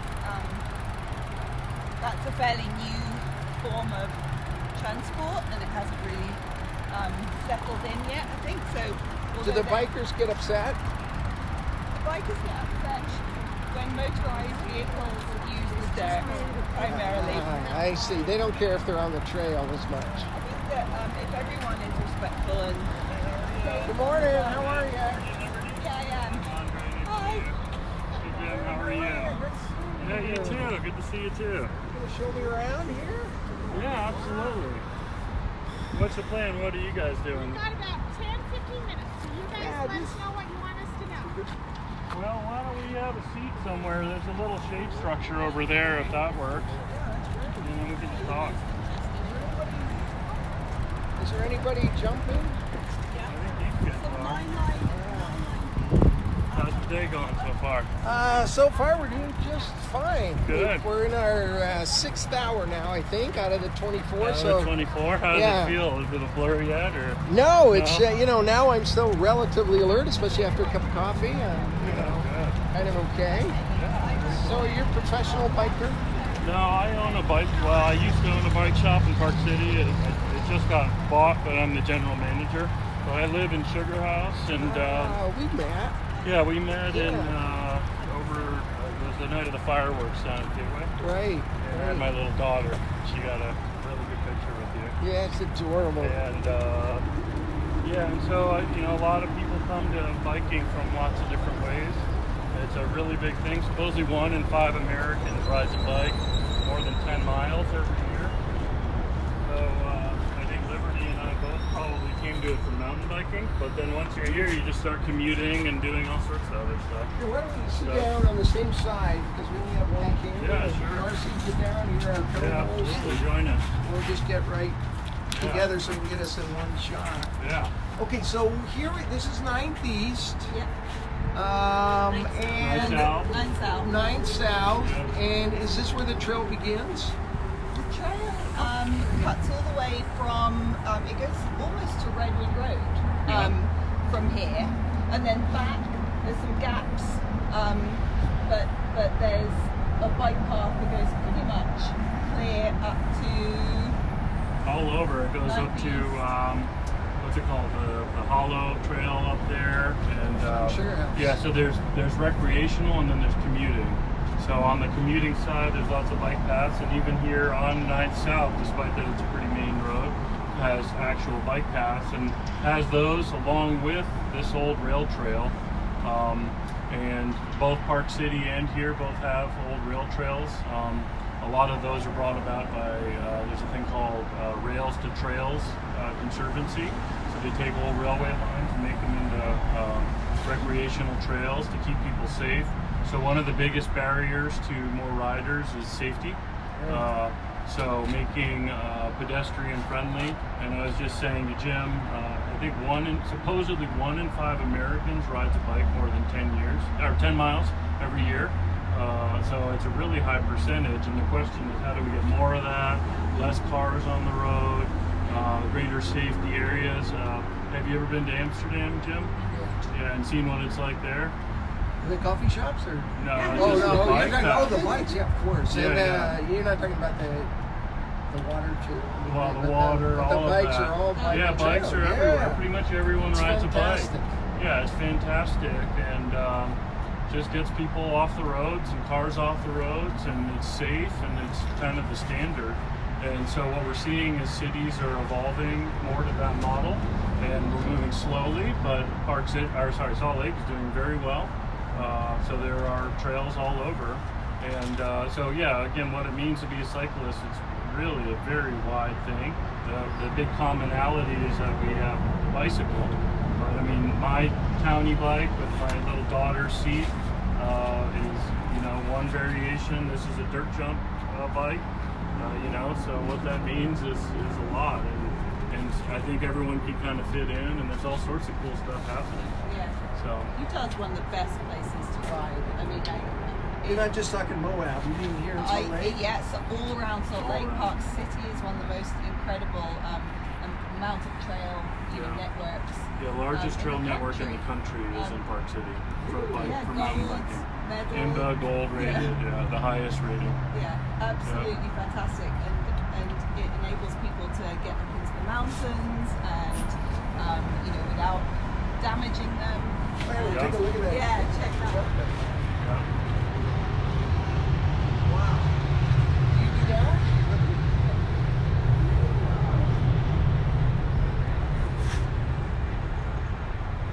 That's Eric. I know Eric. All right, here goes Eric.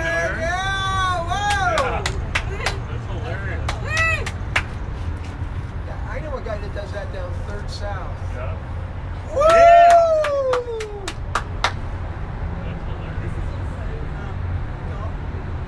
Who builds these bikes?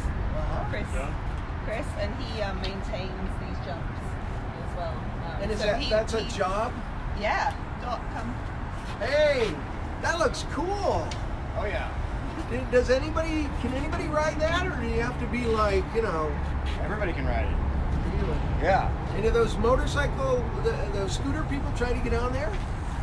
They do. And we don't want them on there, right? Well, I mean, we don't want them on there for their own safety, essentially, because most people don't have helmets and stuff on. But yeah, this is a big corridor from east to west, so for the bike community. So you get a lot of people coming through.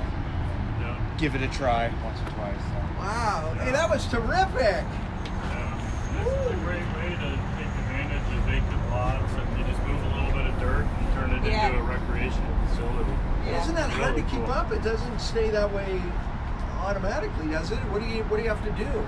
Yeah, well, I do have to maintain it, So, but what is that? You're not cutting the grass. It means what do you do to maintain it? Volunteers come out and work for the most part, and we have tools and stuff. Water and packing. There's a lot of kind of farming going on, if you will. Sweeping? Yeah, sweeping. You got somebody asking, what do you do in the winter? Is it pretty much the same thing? Yeah. Oh, fantastic. Yeah, it gets a little bit less use in the winter, as well as there's different maintenance needs. Because, here in Utah, we actually have water in the winter. Yeah. So right now it's just barren, so we have to add the water, So you guys, it's clear this, oh my goodness, that you're passionate about this. This is like you're evangelical. You think everybody should be pedaling a certain amount of miles every day, and we should have open more and be doing more stuff. Yeah. What should we be doing? Well, making sure kids have bikes. Making sure every kids on kid bikes. has a bike. Yeah, the exactly. Bike Collective is fantastic for promoting bikes for kids and helping them build bikes and get Fix their own them. bike, fix them. Yeah. So that start them young. You get lots of kids over here on little striders, like push bikes. Tiny kids who like to walk. And so the more enthusiasm there is for bikes, then the more they'll be supported, and hopefully the more the city will support these kind of projects and pay for people to maintain them. And, Our biggest challenge is mostly iPhones and tablets. So basically the days and a little bit of style of change of parenting, where the days of just letting your kid go out on a bike, which that was pretty popular even through the early 90s. So, 20 something years ago, and basically that's changed. So the biggest thing is kids just want to be on their phones, and it's a great way to get them out, be healthy. There's obesity, reduction in obesity and things like that. And then, especially if you're young, it can kind of grow, and you can become a bicycle person. So that's the story with me. I was 12, 14, riding my bike all around way upstate New York, where I'm from, all over, tens of miles a day. And then I kind of forgot about it. Ended up living in Park City at the time, and was skiing and rediscovered bikes. And a few years later, I literally owned a bike shop, and it's just a great thing. It's good for your soul. It's easy. It's not controversial. I think pretty much everyone's in agreement that more bikes and more bike paths and more usage of vacant land for recreation purposes. It's all good, and it all kind of fits together. Does your daughter have any shot at not being a bicycle? Not yet. Yeah, she literally does it. But she's the one strapped driving on there. Oh, yeah. Yeah, she's the one driving. So she rides on the back of my bike often, but she has her own bikes too, and she's only 3.5. So yeah. You wouldn't let her do this, would you? Oh yeah, absolutely. Oh my. Yeah. Yes. Would you let your 3.5-year-old? Yes. Oh yeah. Tiny kids use Tiny kids use this all the time. It's a matter of speed, right? Yeah, you wouldn't force them to go like. There's a little mini track on the side of this one. Yeah. For the really little kids. Yeah, and that's the beauty of it, is anyone can do it, even this. Yeah. It's not dangerous at all. There's a little bit of risk that they can fall over, and that's about it. It's soft dirt. So you go over 90, their bones break. Yeah, maybe if you're 90. But so you guys, look, I'm very excited about this now. Yeah. So where do we take this? Is this more bike paths? Where do we go with this? How do we get more? How do we get more people out and going? And where do we? Yeah. Is there more rail lines that we ought to be buying? Absolutely, that's the point, and that's why we're all here, and that's why it's a pleasure for us to be here talking to you, Jim. Is that as this grows, and hopefully you win your primary, and hopefully you win your election. What do we do though? What the city doesn't buy it from the railroads. There's a trust that buys a lot of them. There is, or you can partner with them, or you could do it yourself. The city can buy that land and own it and take it. We're in a major western railroad hub, so there is literally a ton of land. And there are a ton of old railway tracks all over the place. You could create a commuter network of safe paths all the way from this neighborhood all the way to downtown to reduce congestion downtown. There's a lot you can do. What about, as a politician, I'm always thinking of money. Yeah. So is there a way we could like charge them like commuters, like put those tolls on them, so every bike that went by we would get like $10 or. That's a horrible idea. That's a horrible idea. Well, it'd be like charging cars. Yeah. Okay, we're not going to do that. Yeah, I was kidding. No, it's okay. To the bike community, my humble apologies. I've been out here 6 hours, and I'm deeply sorry. It was a joke. So where do you? But where do you get to pay for it? It's not cheap. It's fine, Lindsay. Yeah, a small tax, or there's a bunch of things you can do, but you own that land. That's of value to the city, more long term. You are getting cars off the road. You'll save a lot of money by adding more commuters and getting less more people. pollution every time somebody takes a bike to work. Even the people that are driving, less congestion and greater health, better air. So even if you're not care about your own health, you're helping yourself. Yeah, okay, I get it. And the retail, the retail that there's community gardens. There's. Have I mentioned, Jim, that there's brew pubs? There's brew pubs on the west side now, and just to create Salt Lake City's version of the High Line. Yeah. This is clearly it. Exactly. All the way from Redwood Road, maybe farther. Yeah. All the way up to the foothills. Yeah, if you build it, they will come. Yeah. That's kind of and they're by the Jordan. Yeah, that is so pretty. Do these things match up? Yeah, they do. They all do. Yeah, they all connect. Just by coincidence or something? No. Well, it kind of evolved that way, but a lot of that was on purpose, but a lot of it was just because that's how the layout is. So what is this? This is the jump lines. Did you see it? Yeah, I thought maybe this has nothing to do with the Mayans or anything. Because it looks kind of like the old ruins, doesn't it? Look how cool this is. Was that built to be a jump line? Yeah. Yeah. Are you sure it looks so old? It looks like... Well, it might have been some sort of evolution of something that was there. And that's kind of also the cool part of it is, I mean, that amount of dirt under there is quite substantial. So. Hello, young man. How are you? Good, how are you?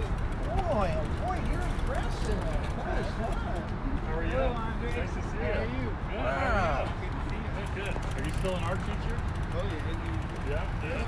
Cool. Liberty, this was exciting.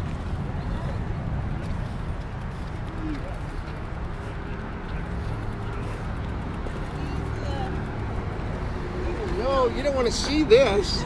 Woo! Wait till you see this.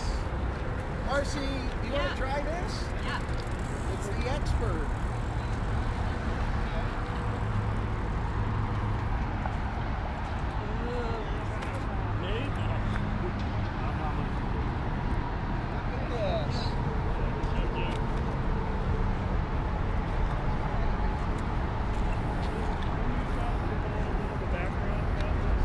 How long it's been here?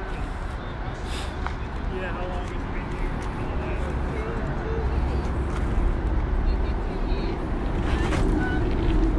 Initially, it was built, the contract was built prior to that, but much smaller, and then 2 years ago they developed the whole of the contract and built the jump. So this is like the Kitty Hill, and look at that. Left line is beginner, middle super pro, Yeah. and then intermediate, like expert over there. Yep.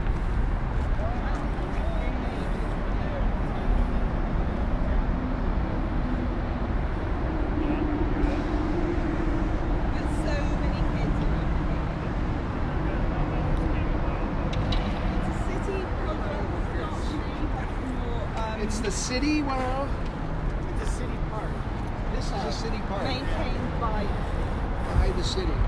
So when And volunteers. We volunteer and dig here and maintain the dirt in a specific shape because it wears in.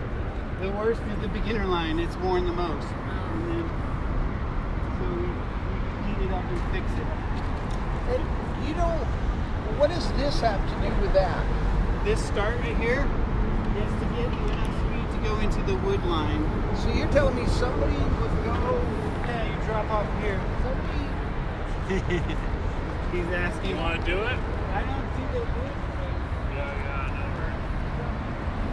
I'll show you. oh my God, I don't, what if something happened? He's going to do the one on the right. Okay, can you watch, There he goes. can you get this? Oh! Woo! Actually, Aaron is an art teacher somewhere in the city. I forget where. Woo! Yeah, isn't that cool? So this is under a bridge, so it's a pretty good use of vacant land. Good, inexpensive vacant land. It gets people out recreating, healthy. Yeah, there. Oh! There. Whoa! That's amazing. You can see like a good use teacher. of ruins Yeah. of things, ruins of buildings. So clay and dirt aren't that different, so I would clay.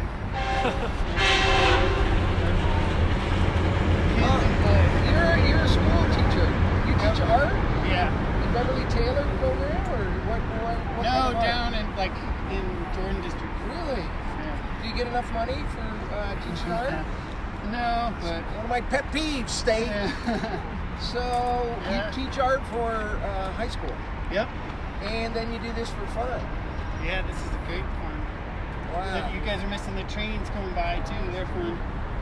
So you could have the traffic going this way, the trains, The people traffic on the will bikes, stop the the train. cars. I mean, it's really very cool. How long has this been open? 2 years, the park? Yeah. Yeah. It's about been 2 years. It's been in the works before that. But So if we go beyond the track right away is still there, right? Somewhere beyond this to the east. The railway track, Yeah. the old steel is probably buried underneath there. But I mean, It's could hard we to- take this further east? Oh or? yeah, it goes all the way east. The city has easements. I hate to say it because my house goes right by it, and I actually use the land. It's like I have a free lawn in the back of my house, but it goes all the way up to Westminster, to the college. So and the city already owns it. So if we have more, the city already owns it? Yeah, the city already owns it. All I have to do is develop it. So that's a design from, I forget the name of it, but there's something hollow comes down, and then it goes down to Westminster, and then comes all the way down here. This is terrific, isn't it? And it's Getting just all a of our matter kids out on those bicycles. Exactly. Here he goes again. Okay, here he goes. Oh my gosh.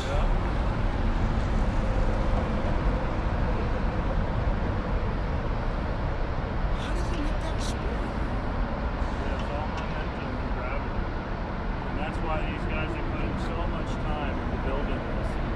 They're all volunteers. Every single one of them has a shovel. And it's kind of a collaboration between these individuals and the city. Are they arguing about, no, that one ought to be higher, or this one? And they're not arguing, but it's They come to consensus on it. I'm sure Woo! there's some opinion. Yeah. Whoever's willing to do the work, right? Yeah, exactly. And it takes expertise, you know. Yeah. So this is called dirt jumping. Yeah. And these are all dirt jump bicycles. And are these made here, these bikes? This one's made by Chris. Yeah, right here in Salt Lake. Can I try this? Yeah. Okay, if I make this right, will you vote for me? Nah. Yeah, in the back. That's on Kind purpose. of lighter.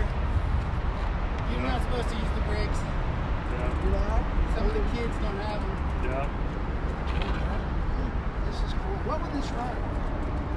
Well, as much as some cars. Did you build this that bike? Yeah. He's the bike builder, yeah. Right here in Salt Lake. Look at that. Yeah, that's steel. Yeah, it's made here in Glendale. Made in steel. This is made in Glendale? Wow. I'm not going to go anywhere with this for obvious reasons. If you had a helmet, we'd be appreciated it. You could try the beginner. I can loan you mine. It's a little sweaty. Mine's very sweaty. I got to try it before we go.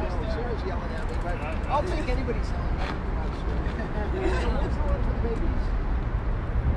You gonna do it? Yeah, I'm going to try this. Let's do it. Crazy? All right, dig him up. Will I be paid extra? I don't know. As much as we are. And then I can carry the bike like a real biker. Yeah, exactly. Yeah, I'm going to take my bike and Cool.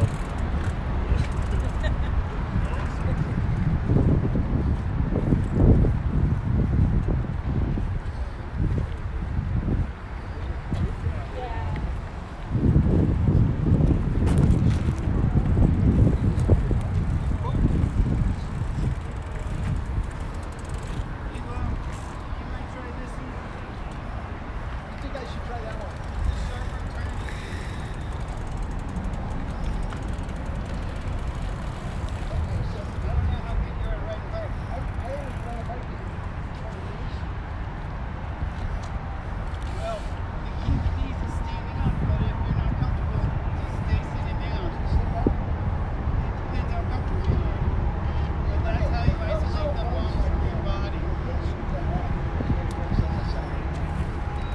Get out of your way there. Jim, follow me.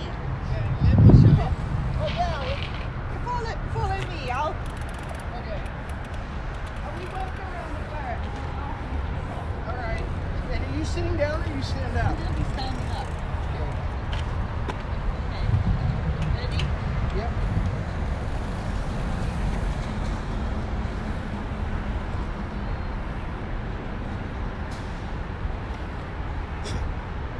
Come on, Jim! Gentle on the brakes.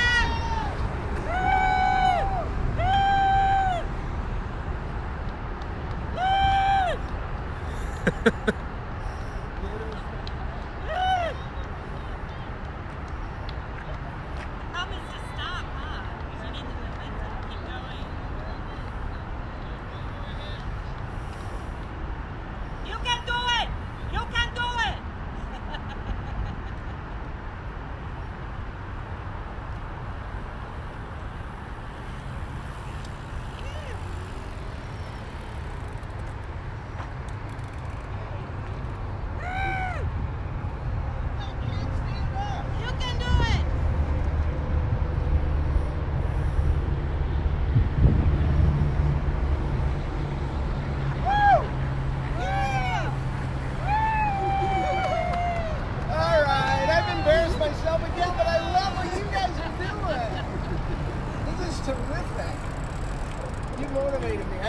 back here. Thank you, Liberty, so much. See ya, thanks. Thanks for the hat.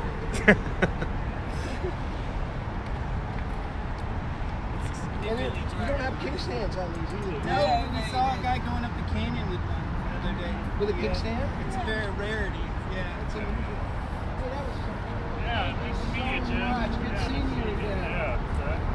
You're my hero, man.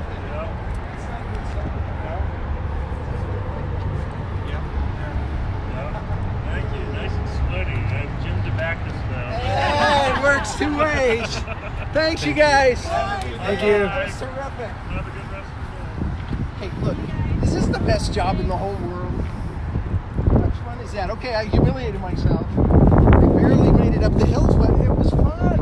And I see now possibilities of all these trails. Woo, woo, woo. That was inspiring. Hasn't she been a terrific co-host? My Thank pleasure. you. I'm just gonna. You'll be privilege my Kathy Lee forever. Okay. Yeah. We could be like Siskel and Ebert. That's what she Yeah, that's it. I'll be Cisco. No, I'll be Ebert. They both had problems. Okay, we're doing a bar crawl tonight. Thank you, Marcie. It was really terrific. That was my highlight of you riding that bike. Another one of our great co-hosts, Bites the Dust. Mwah. Thanks, Marcie. See ya. And now, go to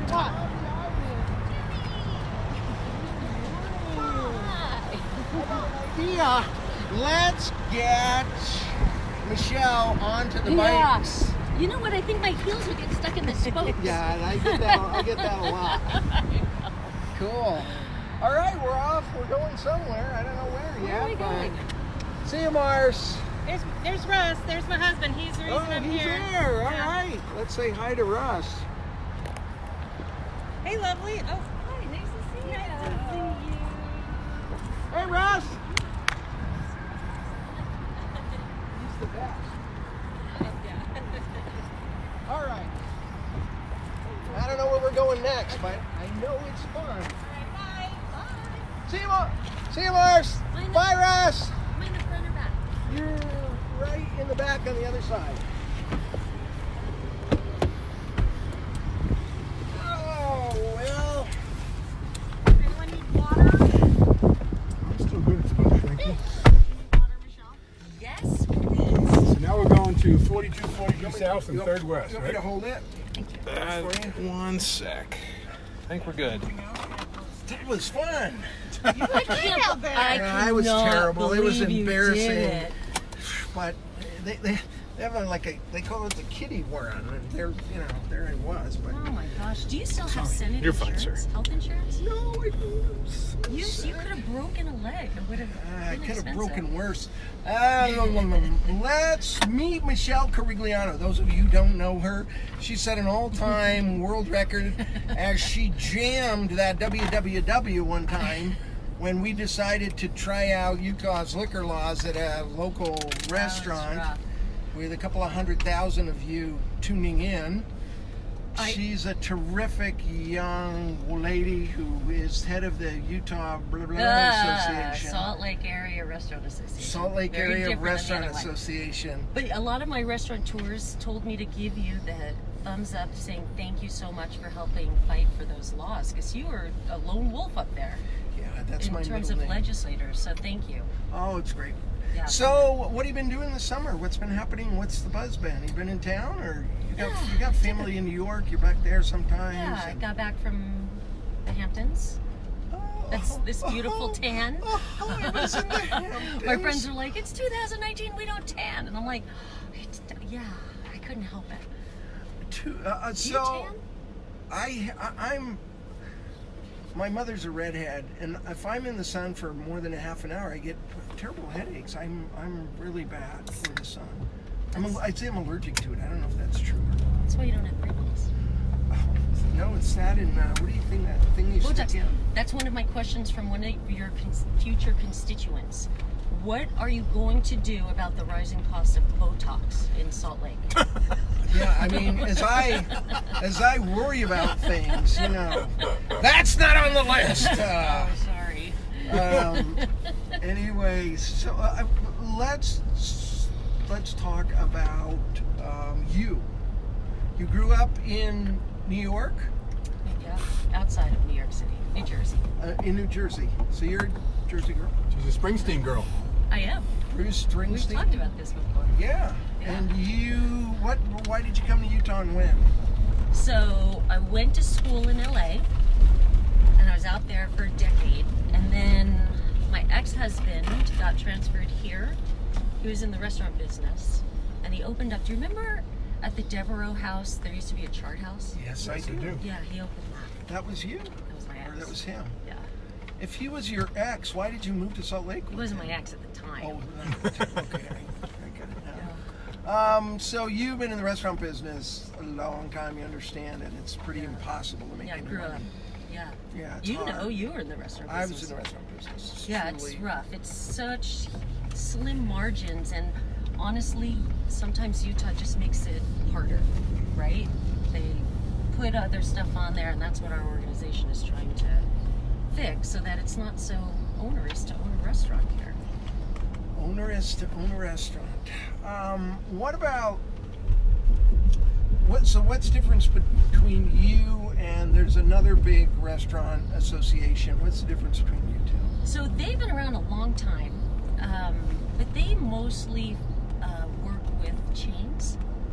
You know, I think that they have like this, like the Taco Times and things like that. Okay. Ours are all independent restaurants, and we are Salt Lake County. We have a few restaurants up in Park City, but we concentrate on Salt Lake County. I see. Yeah. All right, and you represent the good guys then?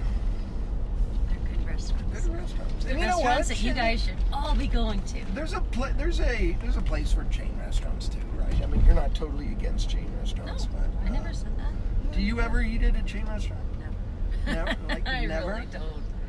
Have you ever? Even before I was in this job, there's just, you know what, it's great to keep the money local. You know, you eat at say McDonald's, that money goes to the franchisee, sure, but a big chunk of it goes out of state. When you go to an independent restaurant, everything is here.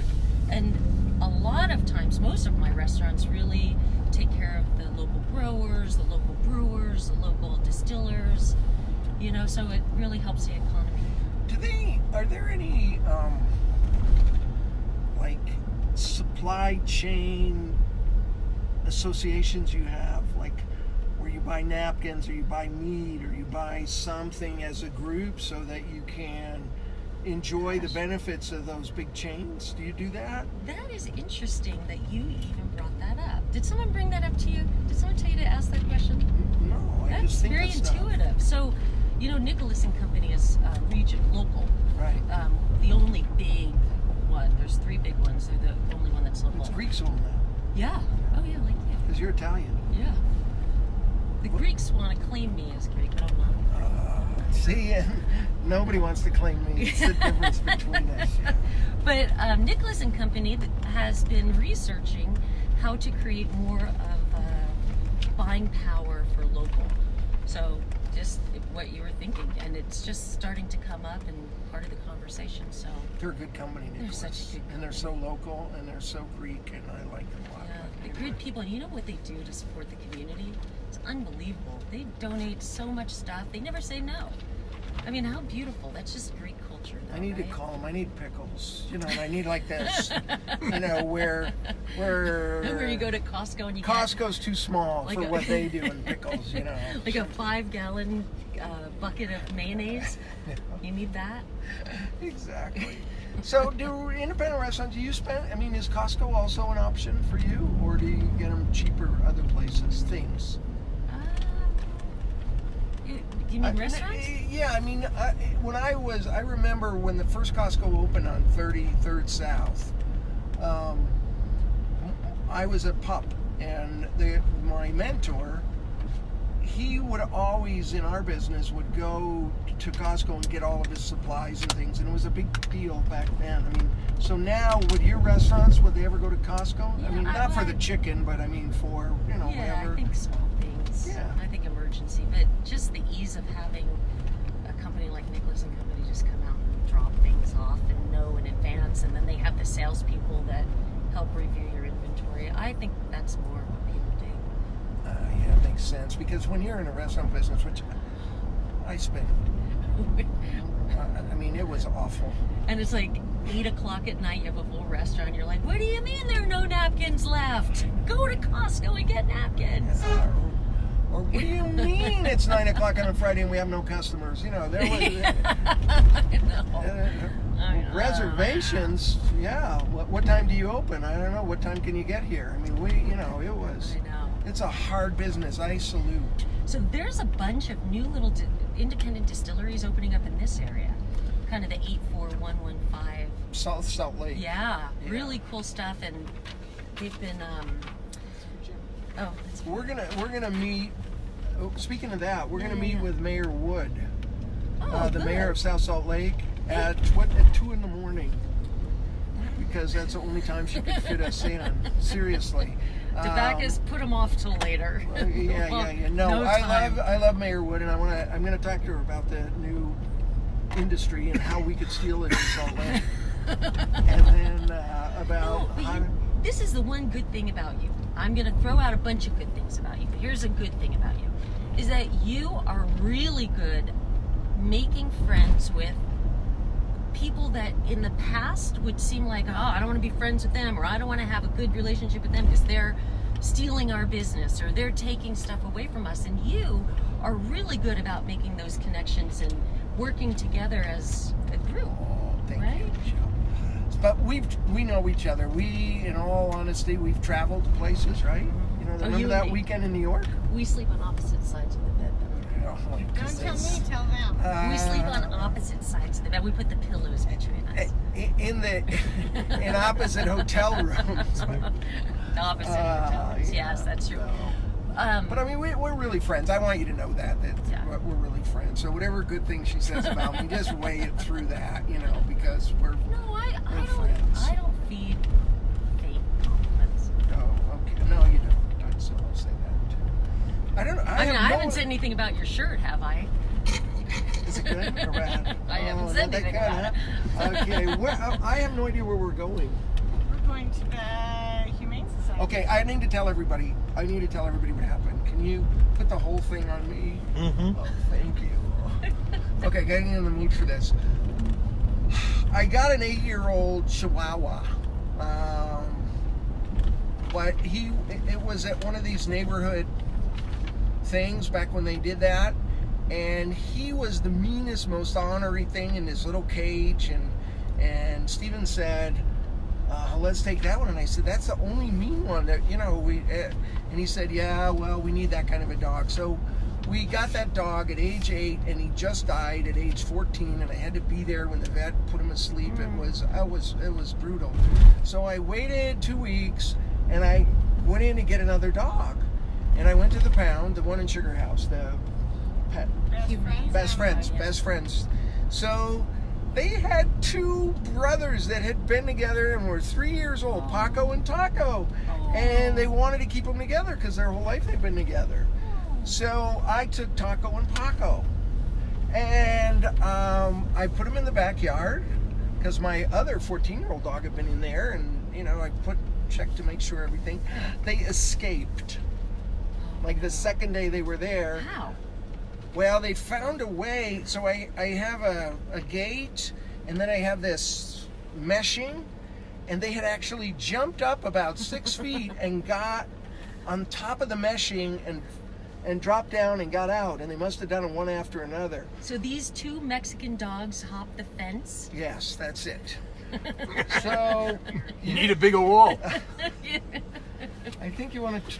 No wall. Okay, so one of them I got back, and one of them is still gone. And so it's been about 3 weeks, and I miss Paco. He'd only been there 4 or 5 days, but he was so sweet.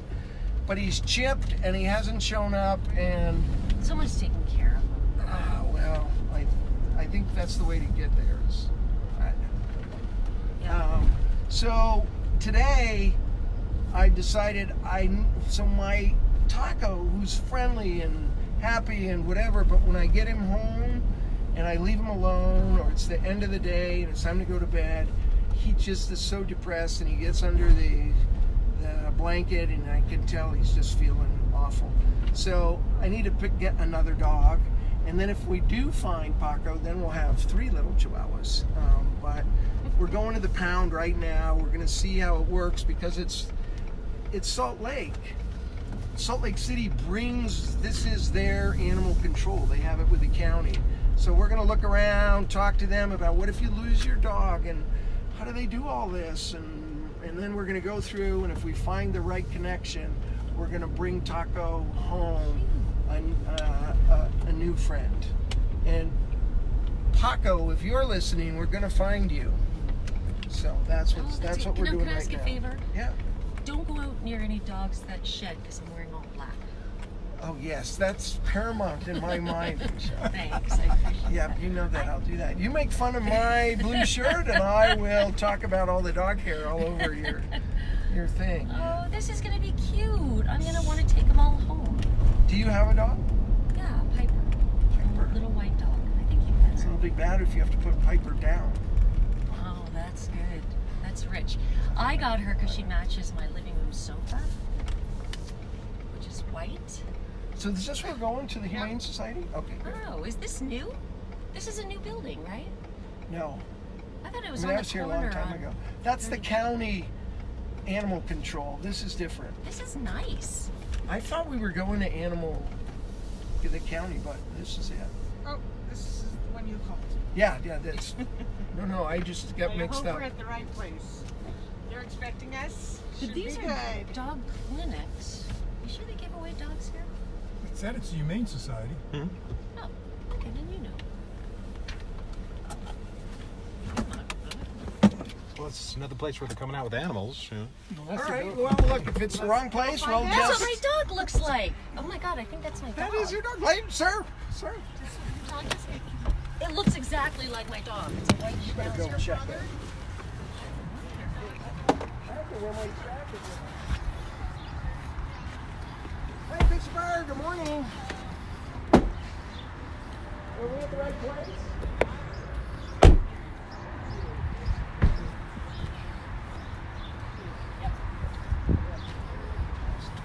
Have you seen any of the dogs? Only briefly inside. There's some adorable puppies on the street. I want one.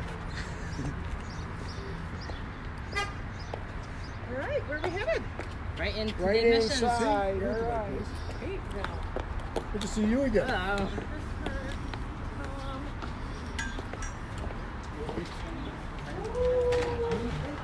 Oh no.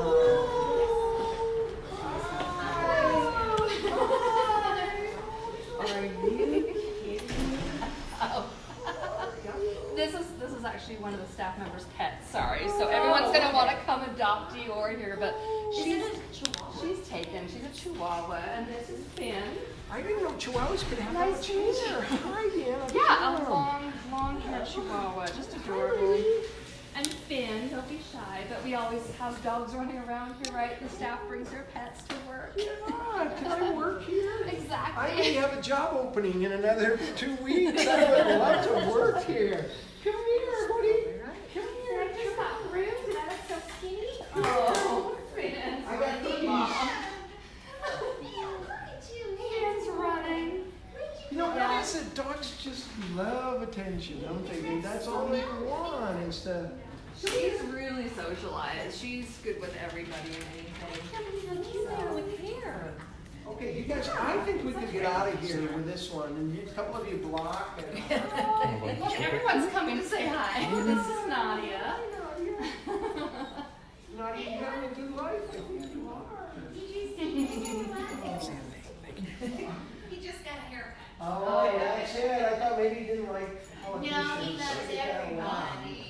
Well, I thought we could start in the clinic and talk about some of the services we offer the community, and then run down to the adoption center and look at some of the adopted pets there. So we'll kick back out the front door here. Yeah. Yes.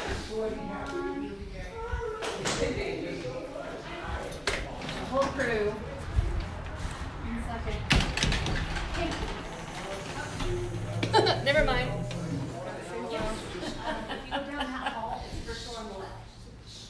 wonderful what you do. And look at like this guy. This is Nadia. Does she belong to one of the staff?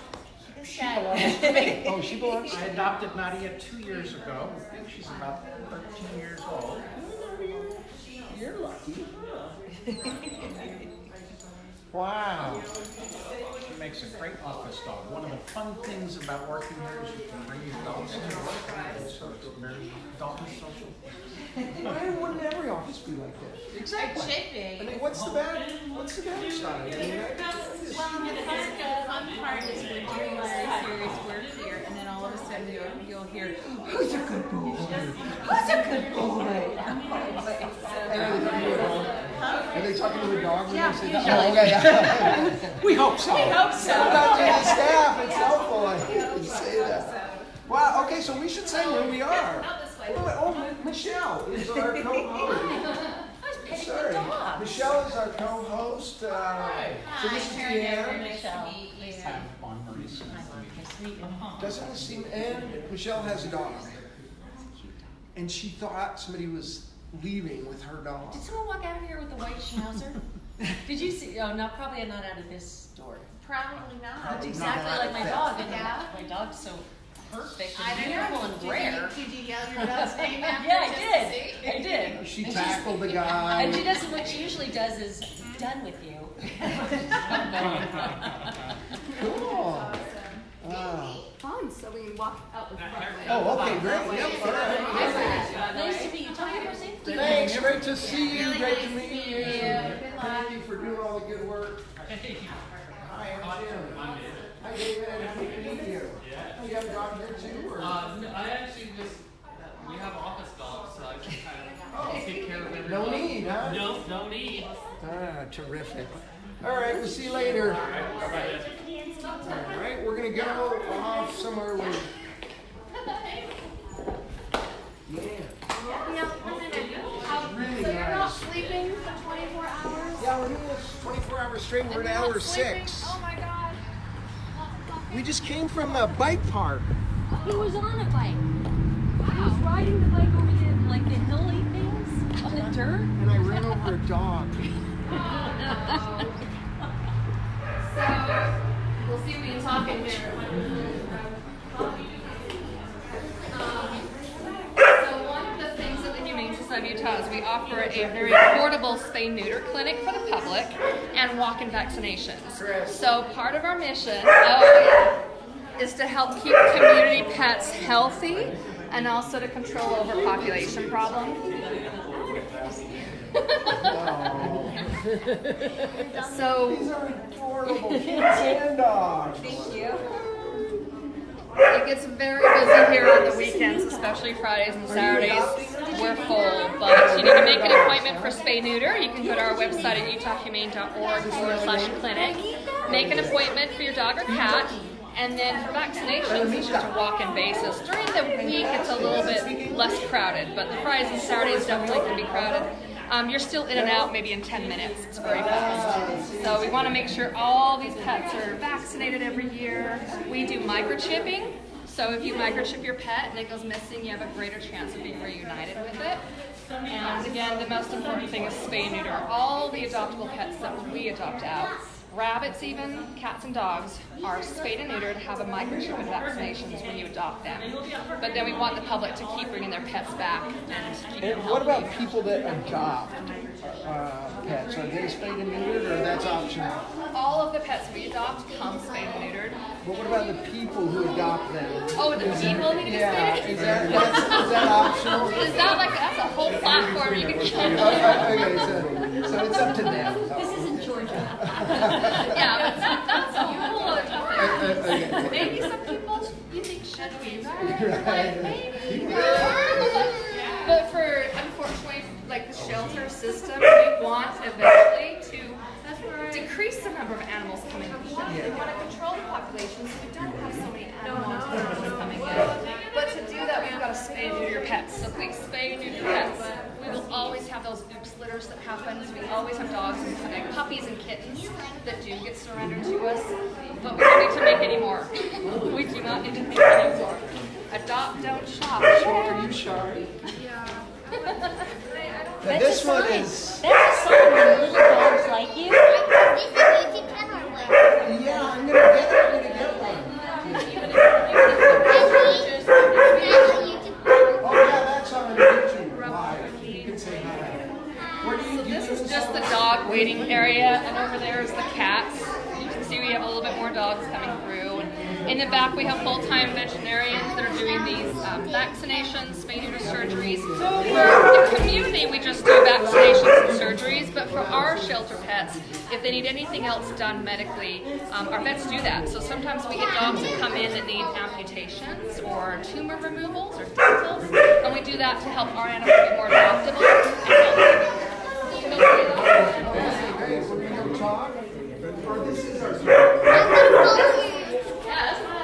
It's a little bit more quiet over at adoptions right now. So, I was supposed to be a tough ass, but I couldn't do criminal. Down this way, it's our adoption lobby. I can tell you a little bit about this building. We were established in 1960, but we were in a very small building over in West Side City, and luckily had a bequest of some money that was gifted to us to buy the property and eventually build this building. And in 2014, we finished a renovation to basically double the square footage. So we have this beautiful facility we want people to come down and see, to again use our clinic services. it's like to a whole keep their campus pets. here. Yeah. So what does the county animal place do, and what do you do? And you guys work together, I assume. And So the difference between the Humane Society of Utah and a municipal shelter like Salt Lake County is they are funded by tax money. So they are there to take in animals at large, like stray animals, hold them to be reunited, deal with any problems where they can go out with an animal control officer and take that animal from the field and help you and protect you from animals, basically. We are a local nonprofit. We do not receive any state or federal funding, and we're not a branch of the Humane Society of the United States or any other national organization. So a lot of people hear Humane Society and think it's all connected, but the name itself, you could have Jim's Humane Society if you wanted to. So we're an independent, like local nonprofit organization. We're a private nonprofit. Everything that we get is basically through donations, bequests, grants, sponsorships to fund all of this. We don't receive any funding from national organizations. So if someone finds a dog, is it better to bring the dog here than the county? To the county. So again, the county is responsible for taking animals at large, which are stray animals. Right. They have to hold them for 5 days, which has given the owner a chance to be reunited with that pet. If the pet is not reunited with their owner, they're put up for adoption. And then you hear shelters getting overcrowded because they have to keep taking strays in. That's their job. We transfer a lot of those adoptable pets here. Since we have a large facility where people are coming to look for a pet, we can find them homes very quickly. We have an average length of stay for our dogs and cats of 4 days. 4 days. So if an animal is transferred to us from another Utah shelter, it finds a home very quickly, and then we have more space to bring in more animals that need our help. So you don't just take the cute ones? No, we don't just take cute ones. They do get adopted very quickly, but we will take medical cases and behavior cases that we can provide our clinic services to help. And maybe there's a dog in a shelter that needs a medical surgery and the shelter just doesn't have the funds for it. They transfer it to us. We're very fortunate to have donors support us that we can offer that medical procedure to the animal and help on them. behalf of the uncute, I want to say thank you very much for not taking, taking everyone. We transfer small dogs a lot because a lot of doctors want small dogs, but we do large dogs. We've even transferred cats and rabbits from other shelters when they're overcrowded. So when I got my Chihuahua 14 years ago, they said that it had come from California. Yes, we do have a lot of small dogs that we transfer from other shelters that, for instance, in California, you know, like in LA, Merced area have a lot of small dogs. We also have a shelter in Maricopa that gets 100 stray dogs a day. So what they do with 100 stray dogs, they have to quickly try to find a positive outcome for them through adoption or rescue, fostering, or transferring. So by transferring a lot of these animals from even those shelters, we're helping save lives, and we're providing the people coming in to look for an adopted pet more variety, so to speak. So we're a net importer of stray dogs? In a way, it's if you think of it this way, it takes all of us working together to save lives. Every shelter, every rescue group, and nonprofits like the Humane Society. If someone comes in here to adopt a small dog and we don't have one, then what are their choices? They might go buy from a store breeder. So by We don't like supplying, that, right? no, we don't need to, because buying for profit means you're producing more dogs and cats to profit from. And as I said, we don't need to make any more. There's thousands of homeless pets in shelters that are being euthanized every year. We want to find them homes. Has animal, other than for medical reasons, has it ever been killed here? We do not euthanize any healthy or treatable dog. We have not done so since 2011, exactly. So a lot of people think of euthanasia for time or space. If they get too crowded, where do they put these animals? We have so many fortunate life-saving programs to place them into foster homes if they need to recover from surgeries or illness, to get them into rescue groups, to get them into adopted homes, that we have not had to euthanize for time or space a healthy treatable pet. Now, when you think of euthanasia as a mercy for animals that are suffering, we do provide that. And we provide that because it is a service for the pet. If you bring in, and everyone who's had a pet knows, when your dog is 15 years with cancer and it's suffering, and I've had a personal pet that couldn't even stand up and walk up the stairs. As a responsible owner, you need to know when it's time to end the suffering of your pet. And we provide that service when people come to us requesting euthanasia. We will turn you away if the pet's healthy. We'll say, I'm sorry, but we can't put this animal down if it's healthy and treatable. But if the vet has recommended that it is suffering and needs to be offered that mercy, then we will do that. Yeah. I know. Let's talk more about let me ask you this. That's a very sad topic. What are some of your big fundraisers so people can... Yeah. So everything, like I said, to provide this entire building and to transfer the animals in and save them from other shelters, to put them into foster home. We have a humane education program to teach the community about pet care. Fundraisers are like all the time. We're doing a calendar fundraiser where we have a local photographer offering his service to take professional portraits that people can buy, and the money raised comes to us. A lot of community businesses will do fundraisers that they give us, some money for. We have a gala. We have a gala every year. We have a telethon. Well, tell us about the gala. Our gala was last spring, and we sell tickets and have a silent live auction. It brings in a lot of money, and it's just a really fun thing. Our Wags to Wishes. Wags to Wishes. And how do you get on that list? We start advertising for that in about March. Do you have like a mailing list that people can sign up for? Oh, so you're leading me in. Yes. Our website, utahhumane.org, you can go to and just scroll to the bottom where it says, join our email list. Join our email list. You'll receive all that information. Keep following us on social media. Facebook, Instagram, Twitter, we post all of this information there, and our website. And you post pets that you have here? Yes. People love following the social media page. If you don't like it already, go find us on Facebook, Instagram. We have a professional photography studio, and we have a professional photographer on staff with some amazing volunteers that take these images of our pets in a very positive light and post on social media. And I think that's a very strong reason people see this animal and say, shelter pets aren't all unwanted. They're not all abused and neglected. People didn't dump them here. We want to change that stigma. A lot of the pets that are surrendered to us were owned pets, great pets in a home that were trained, housebroken, lived with a family. And then we think of those unfortunate situations where maybe they could not provide the care needed for that animal. Unfortunately, sometimes owners pass away and there's no family member to take their pet, and they'll bring them to us. What's the longest? Stay with us as long as it takes. But I mean, what in the real world, is there old Yeller? Yep, he's been there 5 years and nobody really wants him because whatever. Do you have any of those? That's not a quality of life for a pet to live in a shelter that long. We have all those programs I mentioned to try to get them into a home as quickly as possible. So most dogs and cats available for adoption are here 4 days average.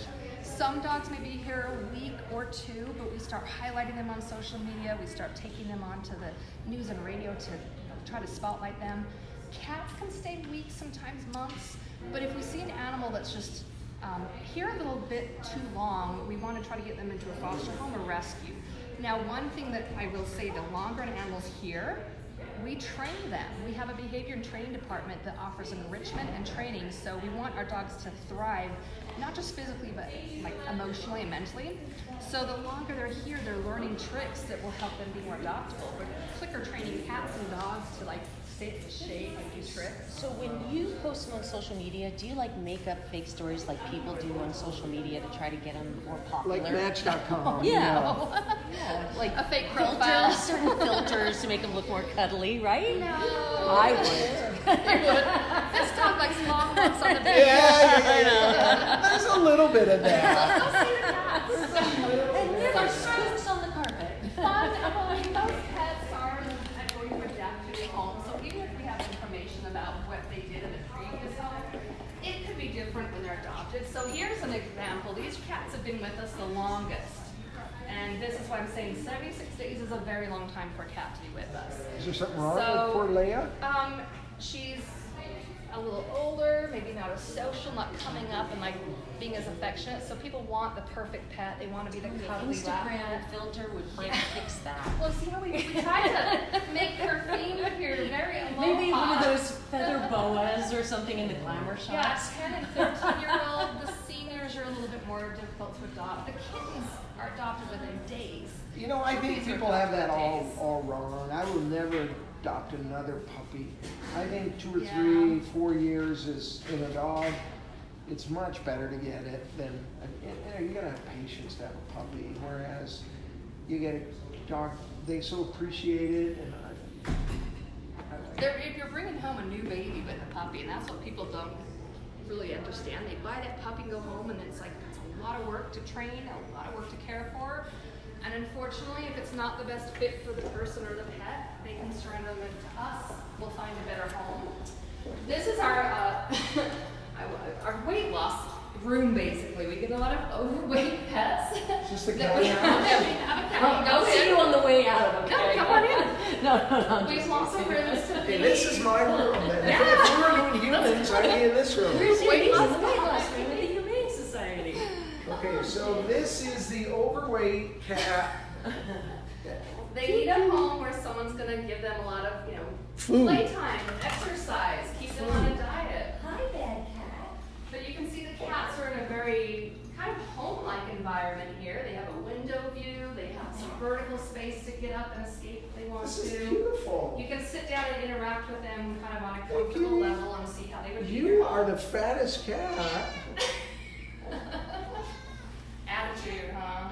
Well, catitude. What do you do with them? If they get, do you get them on a diet or? They are on a little bit of a diet food. It's not just restricting how much they get, but it's kind of lowering the carbs and increasing the protein. How about a treadmill? Do you have a treadmill? That's why they need to play. They need like the feather toys, so someone can go play with them. And I walk my cats on a harness too. Take them outside on a harness. So I tried that. My cat sat down and told me what. What for? But we want the public to be able to come in and meet these cats. And don't overlook the older ones. Don't overlook the ones that are a little shy or aren't the most cuddly, because when that cat's here, he's a little stressed. Like Michelle. Yeah. You know, she's a little stressed. A little stressed, a little shy, a little cuddly. But I like to say this shelter's kind of like a hotel. We provide the best accommodations we can, but it's meant to be temporary. They're meant to be in a home. And once that cat has their own territory and their own toys and their own food, then they'll start to warm up to you and be the great pet that you want them to be. So you have to kind of just give them a chance. What if you find a pet? Did you bring it here? That's the stray animal we mentioned. Take to your local animal control. And here's one thing is if you find a pet down in Draper or Tooele or something, take it to the local animal control, because that's where the owner's going to be looking for their pet. If you take them to us, they won't think to drive down to Murray. What about Salt Lake City? So Salt Lake County services a lot of their municipalities in the area that we would take a stray animal to them. Murray, there's the Murray Animal Shelter here as well that you would take to them. If people do bring stray animals to us, we highly encourage them to take it to local animal control. If we do take it, we transfer it back to them anyway, because that's where the owners are looking for the pets. And then I said, when they're up for adoption, they can transfer back here and we can find them homes. So do you have like a Catmobile that you transfer kids? Yeah, we do. We have transfer vans that bring cats and dogs and, like I said, rabbits in from these other shelters. So is this the cat house? These are cat villas. Cat These are villas. condos. And the condos have flat screen TVs with catnip TV playing. So because they don't have the window view, and again, we want to keep them mentally engaged and healthy. And do they watch it? They do watch it. We have 2 cats per room here, so we give them lots of space to keep their stress down, and if they're not stressed, they stay healthier. Does it have to be a certain color? Is there one? Kind of emotion. I think emotion is more important here. Now, kittens, who doesn't love kittens, right? Let's come see some kittens. We're doing a live Facebook video. We want to come see some of these kittens here. Oh, let me see one of those. Sorry. You want me to take out? What's its name? Juno? This is Juno. This is Juno. Now, kittens are adorable, but I tell you, we get so many kittens every summer. I'm talking hundreds to thousands of kittens in Utah shelters because cats proliferate very, very quickly. They can start having babies at 4 months old, and they can have up to 4 litters a year. So when we say kitten season, as much as we love these guys, we need lots of fosters to take them into their home to raise them until they're big enough to be spayed, neutered, and adopted. And that can take a lot of time and effort on volunteers, you know, to bottle feed them if needed, or just to keep them safe and grown. Spay and neuter your Please spay and neuter. Aren't they adorable though? You want to hold them? You're like Bob Barker. I have 4 cats. See? Well, you're perm, aren't you? Are you a real cat? No. That's so cute. Okay, back in the cage. You got a week, somebody doesn't pick you up here at the Humane Society, you're going down. Yeah. And we do have variable pricing for adoption fees. So the kittens and puppies can be a little bit more for their adoption, but that helps the cats and dogs that are older, that are here longer. Like you said, they could be here maybe weeks. Okay, so you're telling me how much is it to adopt this one and how much to adopt the fat cat? So $150 for a kitten, and the fat cat is pretty much nothing. We don't want that to be a barrier for adoption. Because they live so long without much food. Us politicians, we're fat cats, so you can tell we're cheap. We ask for a name your price, so somebody can give a $5 donation, a $25 donation, or $50, whatever they feel they can give, because again, we're a total nonprofit, and the adoption fees do not cover the cost of care for these pets. It's just to help fund everything we do. They're adorable. But she needed a buddy. It's always great to adopt in a pair, so they can play with each other and keep each other company. So you already got one, so now that's number 2. Number 2. This is cool. I'll see the dogs. I love every day. Puppies. We want it to be Juniper and not To play with kittens. Oh my gosh, isn't it amazing? And what amazes me is every day these people wake up and say, I'm going to go adopt a pet, and they come here to look for a new family member. Oh, never mind. That might not taste good. Because it's been so long since I brushed my teeth. I'm stinking. Well, you can take that with you if you want. We even have small animals that come sometimes. Ferrets, guinea pigs, gerbils, hamsters, blah. If you leave your kids here, we can put them up for adoption. Yeah. No problem. All right, I'm Carrie. Nice to meet you. You live in Salt Lake? I live in West Valley. Would you move? No, I just moved to West Valley. So Oh, all right. probably not. Thank you. This is critter country, where we keep the small mammals. We have lots of rabbits, which are the 3rd most adopted pet. They actually make great pets. They're quiet and clean like a cat, but you can litter box train them, and they're very social like a dog. You can actually clicker train them, and they'll call when you call their name. They'll Can come to you you. let them run free in the house all day? Absolutely. Some people do that where they will litter box train them and then put a bunny-proof room where they're not going to chew through any wires or anything. They can hop around and go back into their cage to use the litter box. But literally, they're like a dog. They will sit on the couch and cuddle with you when you're watching TV. Don't think that. And We're they're here very for one quiet. thing and one thing only. Wow.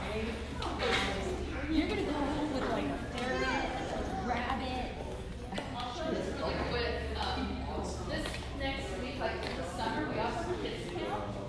So we invite children of different ages to come and spend a week learning everything that's age appropriate. Younger kids just learn about the importance of spaying and neutering and pet care. And we want to instill basically a sense of respect, empathy, and compassion to our youth because they're our future, right? And then we have older kids that come and learn about animal welfare legislation and some different topics there, and safety, how to safely meet a new dog, and just keep kids safe and keep their pets safe. So we do this, a lot of fun activities that they do. Should we basically not eat meat? That's a question I will let you get into. It's because I'm weak, but philosophically. This is a whole, we can have like a whole discussion on this. I don't know, we at the Humane Society of Utah aren't, it's more of animal welfare. And so I will say that people are producing animals for meat, it should be done in a very humane manner. We do not agree with things that are more that factory farming where they're kept in very inhumane conditions. We want them to have a quality of life and then a very quick euthanasia. And that's something that can come into your morals on how that works. No, I can't. I'm too weak. Korea. I just like. No, I went to an outdoor market, and they eat this stuff. Yeah, but it's the same thing as producing pets for profit for the puppy stores. They keep these mother dogs in cages that, according to USDA, only need to be 6 inches longer than their body. So these mother dogs are kept in a cage their entire lives to have puppies. They're cute to buy at a store, but their poor mother's been kept in a cage their whole life. And then when she's done hard babies, they kill her. We're just saying We no. need to stop producing more pets for profit and adopt. Adopt, don't shop. Yep.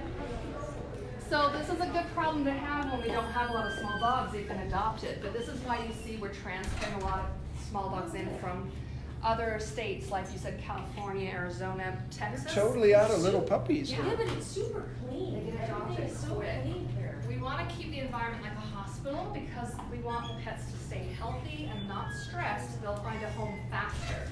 If they get stressed and get ill, then they're going to be here longer on medication. Do your pets poop? They do, and our staff is clean. No, well, there's no pets in here right now, so it's very clean. Okay. Run through the big dogs. Yeah, we will. Okay, thanks for letting me know. Yep. So here's Teddy. We have. She's out walking. That's so cute. There's no dog. There's no. Yeah, they could be out walking. We did our. We've been too successful. There's no damn dogs in the whole place. Well, this is why I said we transferred over 3,000 animals a year in. So a lot of the dogs could be transferred, like you said. That's a good problem. We don't want more animals to come in. We want to be able to offer the services to dogs that need us. Here's Suki.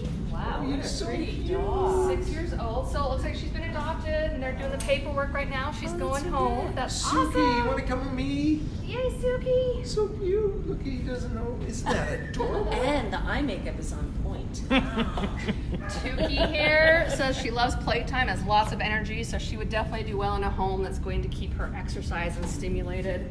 And she's just 10 months old. She's a puppy. So this one, maybe not for couch potato. Not yet. She's definitely in that puppy phase that you need to keep her active and. This go one on may some be more of hikes. a couch potato. This one, he's 4 years old. He's house trained. Does not get along well with cats, but he is good with children. So there's some information we try to provide, at least for, even if they're transfer, we don't have a lot of Do history. they try them what with we find cats out. to see what happens, or they Well, take the whoever turns them in's word? Yeah, that would, if they've given us that information, we take their word, but we tell people when you bring a new pet home, you want to acclimate them to your home very slowly. Eventually, if done right, they could get to know your cat or your dog. You don't want to just bring them home and let them loose. So you want it. Fur in the mouth is not the indicator to know that they don't get along well. When you bring the dog home, like put them in a room separate and let them smell for a long time, but don't just let them go. And the cat's like, where'd the cat go? No. Does this mean they were found in the avenues? This is called the avenues because you can walk down the center here and you have pets on both sides. You notice how quiet? Like the dogs are here, they're just chilling out in their kennel though. They can't see the We other want to keep them, we take them out on walks through the day for potty breaks. We set them up with puzzle feeders so when they're eating, they're engaged and healthy. It's just a Do you remember that story? No. He saw somebody abusing a chihuahua, and he and his friend pulled over to the side of the road and got out and confronted the man. Unfortunately, the man got in his car and turned around and hit him in the middle of the street. Jeremy Hartman. Yeah. Chris. God bless him. So we consider him a hero for standing up for that dog abuse. I know. Oh, that's terrible. So we put that up in memory of him, but other people can make those plaques in memory of. You're a good dog, I can tell. Oh, he's so cute. It looks like Steve. So if you're looking to adopt a pet, usually what we ask people is what kind of pet are they looking for, what kind of lifestyle do they have, and then we can try to match up. You know, if you're looking for a pet that's going to be a couch potato, perhaps an older pet that will just settle in and want to do that versus a puppy. If you're a rock climber, if you're an and you're active out, hiker, then we can find maybe a younger dog. Like this is Chocolate McLovin. we have to, Is that his real name? Chocolate McLovin, I think the staff has renamed him. Hey, Chocolate McLovin. But I guess you run out of names eventually. Oh, we have to be very creative when we have thousands of pets coming in. But it also is helping. Gage has been with us a long time, and I would love to find Gage a home. He's been on TV and radio to try to highlight him. He's just adorable, but very, very active. And we are training him the longer he's here to sit and stay and know some commands.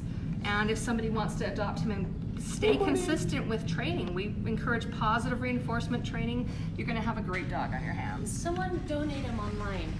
Someone donate. Yeah. Cute Or dog. take him. Adopt him, or sponsor him. Yeah, I mean anything. Adopt him. What did I say? Donate him. Donate him, someone. We don't need any animals donated here. We need them.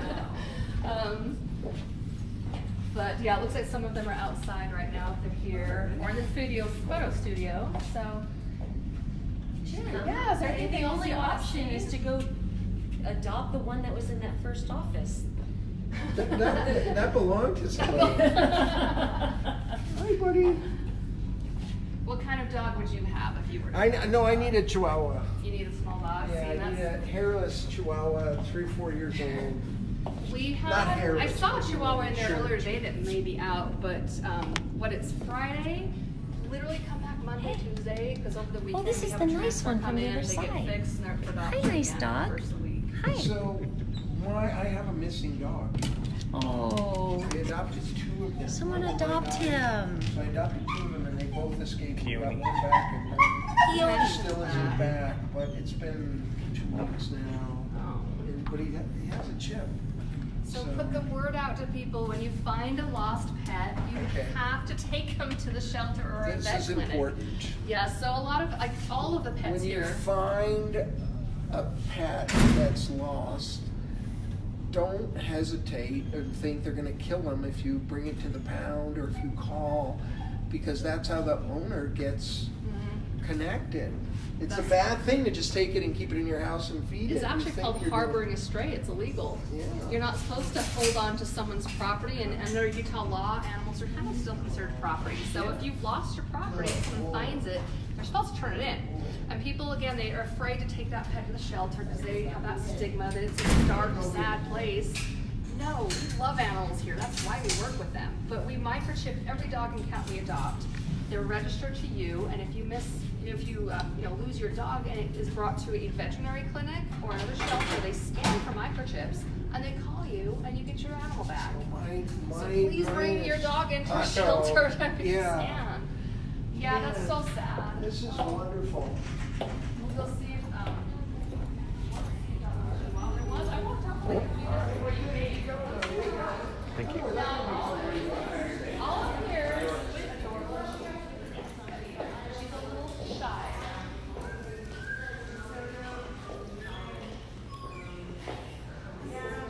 I came over before you came and there wasn't a Monday Chihuahua. or Tuesday. This is why the transfers are needed, because you'd be like, where's my small dog? We can save a lot of lives by doing that. How cute. She's really shy.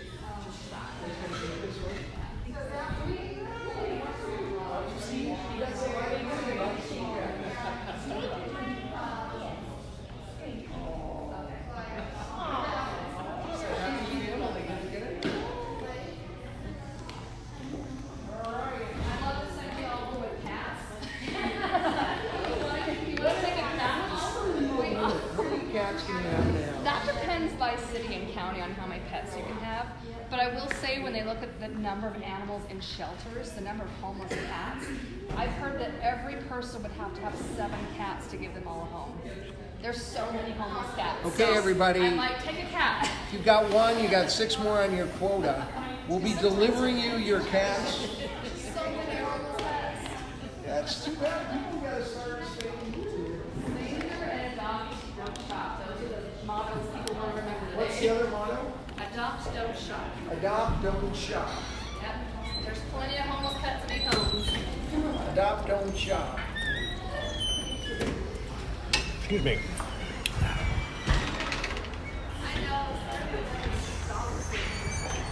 You know that adopt, don't shop motto? I use that when I buy clothes. People would be like,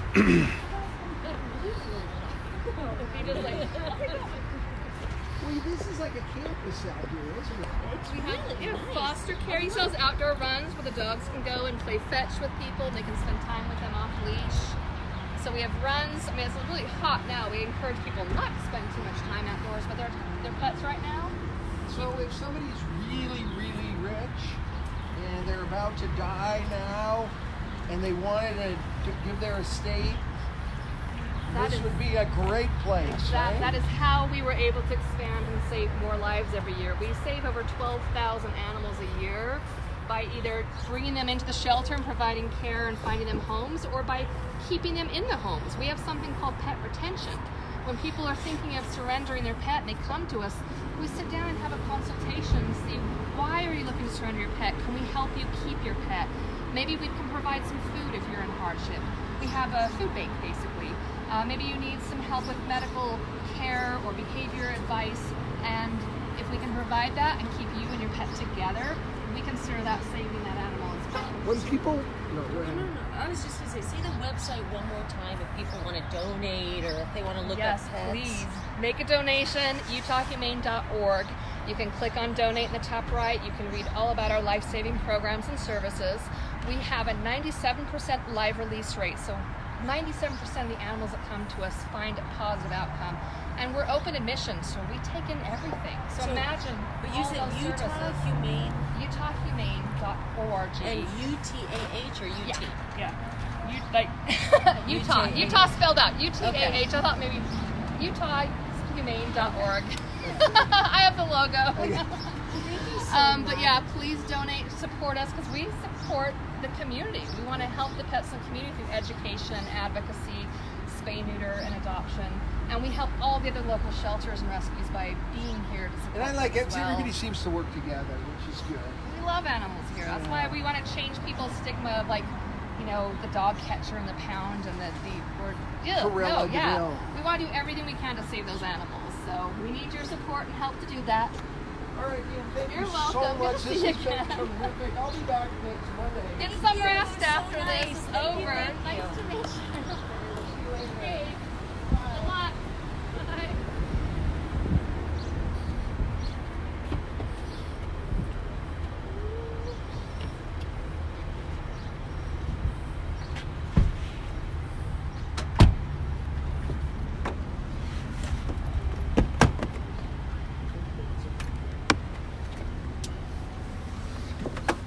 This will be fun.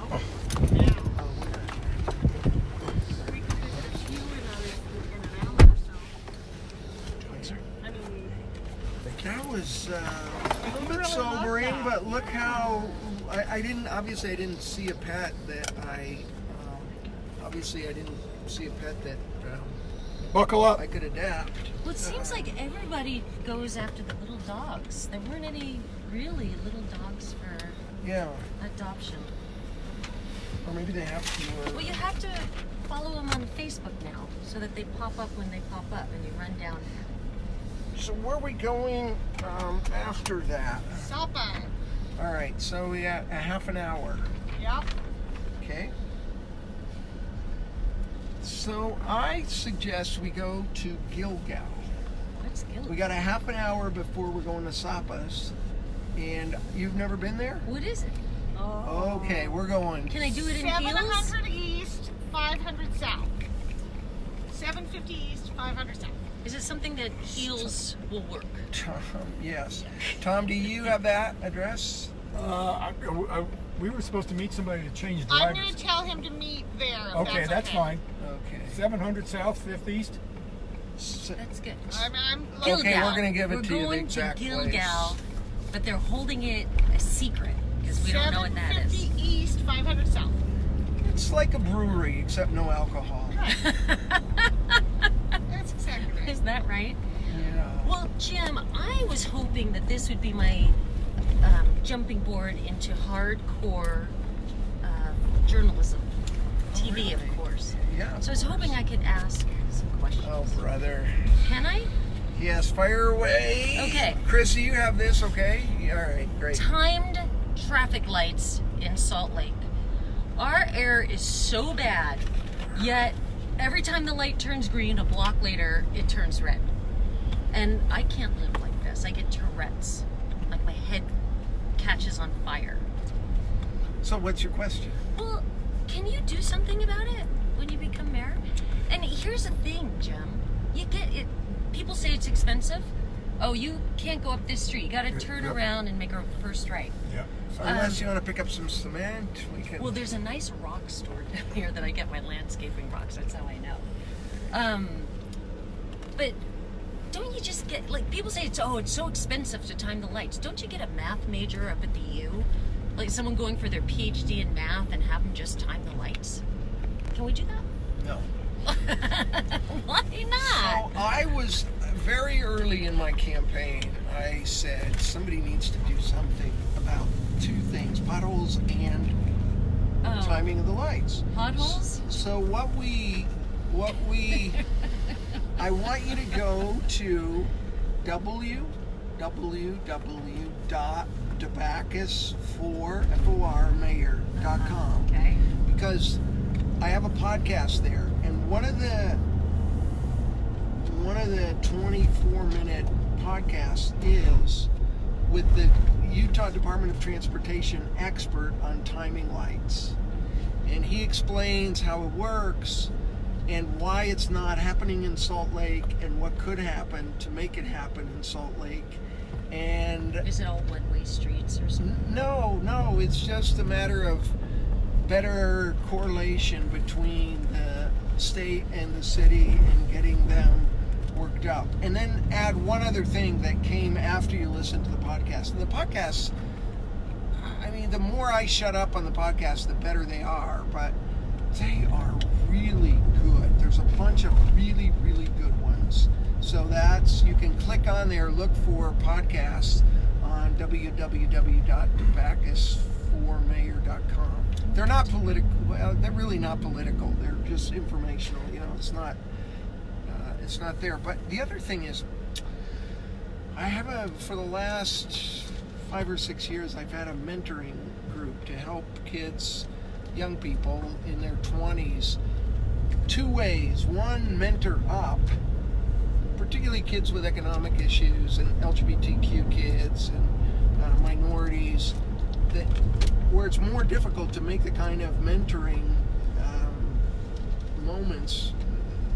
People like, for example, introducing them to Tom, our driver, really is a premier attorney in Utah on civil issues and on so many things. Well, there's a lot of young people, really smart young people, that have never really had an opportunity to really sit down and talk to a lawyer or have them talk to them about what they do and how they do it. And so we've had mentoring experiences where we get together once a month, so that in kind of successful people's homes, and they talk about their life, the good, the bad, and the ugly. So all this is getting around to one of the kids that was part of this mentoring group, and not because of the mentoring group, but he started a company through the University of Utah, I think through Lasange, but maybe it was through their Free Enterprise Institute or something. So his idea was this, and I was a little appalled when he told it to me 3 or 4 years ago. He puts on every 10th telephone pole a meter that reads telephones, all brands, and it takes that data. It is impossible to determine any individual person, but it collects aggregate data.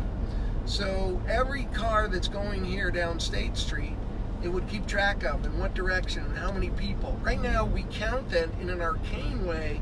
We have these little rubber things that people go across, and you don't get a lot of information.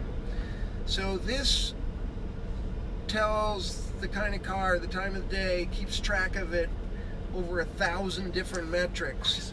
And so he started this company, and Park City was one of his early clients. And what Park City does, for example, this is getting back to your question, trust me. So what Park City does is everybody that walks or drives down Main Street and has a phone, it tracks them. And it looks back, the first thing it does is look back and say, has this person been tracked here in the last day, in the last week, or the last month? So it can tell who's a tourist and who's not. And then it tracks them along.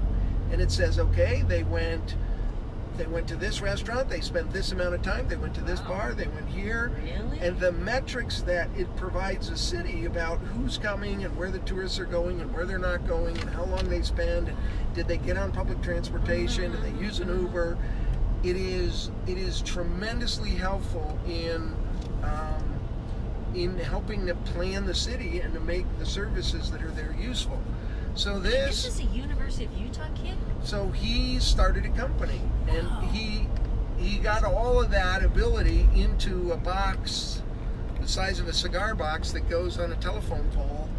So his traffic following, his ability to follow traffic and to project where it's going, and listen to this, and tell in advance where an accident is going to be.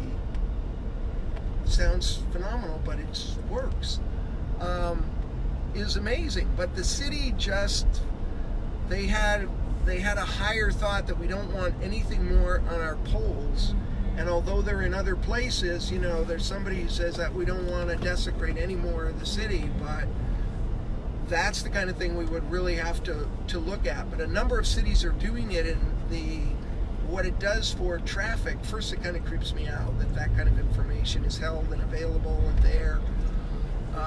But we need to look at that kind of thing because it is where the world is going, and it would have a dramatic effect on Salt Lake City's traffic, their ability to forecast, their ability to quickly change lights based on the flow that are 3 lights ahead and coming down here. So the city has been less than cheering about that, and I think we could take a look at that, work closer with the state, and there's some stuff we can do. That's cool. That's cool. And is that on your platform? Like, do you think that that's something you'd like to look at further? No, I totally want to look at it and see, make sure that it works, and everyone's anonymous, so it's yeah, not like... Yeah. They cannot. He said that they just don't collect it, and I'll tell you how impressed I was with him. When we finished, he told me about it, and I had known. This was a month or 2 ago. We sat down, and he slipped me an envelope, and he said, "Look, I'm really impressed with you. I've known you, Jim. I want you to be mayor." And I slipped him back the envelope, and I said, "You know, I'm not even going to open it because I don't want. I like this idea, and I'm afraid if I take a campaign contribution from you that it'll be perceived as a quid pro quo, and I just don't do stuff that way. So I'm so impressed with your idea. Take your check back." Okay, can I tell a story about that? Kind of switching gears. Sure. But can I tell the audience this? So I have traveled with Jim, we're friends, and he won't even let me buy him a cup of coffee. Like, I'll be like, "Jim, it's McDonald's and it's 59 cents because you're a senior, and what is the big deal?" And no, I can't do that, you know, and he does this kind of thing. "No, I can't. Jim, we're in Cuba. Nobody's gonna know I'm buying you a coffee." He won't take any, and it drives you nuts because I want some potholes fixed, Jim. All right. No, No, I'm kidding. Won't take a dime. Won't let us buy him coffee at McDonald's with a senior discount. Thank you. It's admirable. But I don't think politicians do that anymore. It's so loosey-goosey. It's uncomfortable for me what you're saying now, so let's get back. So I'm saying there's really things that can be done with a new energy, with a new look, with a new opportunity. I think traffic flow from a pollution point of view, from a frustration point of view, from a wasted fuel point of view, we need to get with it as far as the science is concerned. So I'm not sure I'm for this particular solution, but there's a lot of new high-tech stuff that we can't get. That's so cool. That makes me feel better because it's ruining our air, just stopping every single light. Okay, here's another question. Okay. And this actually came up on Facebook. Is this on a card? Yeah, it's on a card. Okay. I want to say happy birthday to my little niece Greer. She's can't 11 really years allow old. that. 11 years old. Happy birthday. That's too personal, and I just had to throw that in there okay, because it's sorry. free. Yeah, we can't do it. Okay, and this came up on Facebook yesterday. Somebody tagged you in it, I think. And they wanted to know what you thought about the Sugar House development and developing and how it's just going crazy with these big... Have you driven through there? I mean, there's these big dormitories that look like projects in the Bronx. And we're all worried. I'm a Sugar House resident. I think we're all worried about not being able to even go a block without traffic and whatever. What do you call a sugar house? I'm good looking. I don't know. Okay. The crowd liked that one. All right.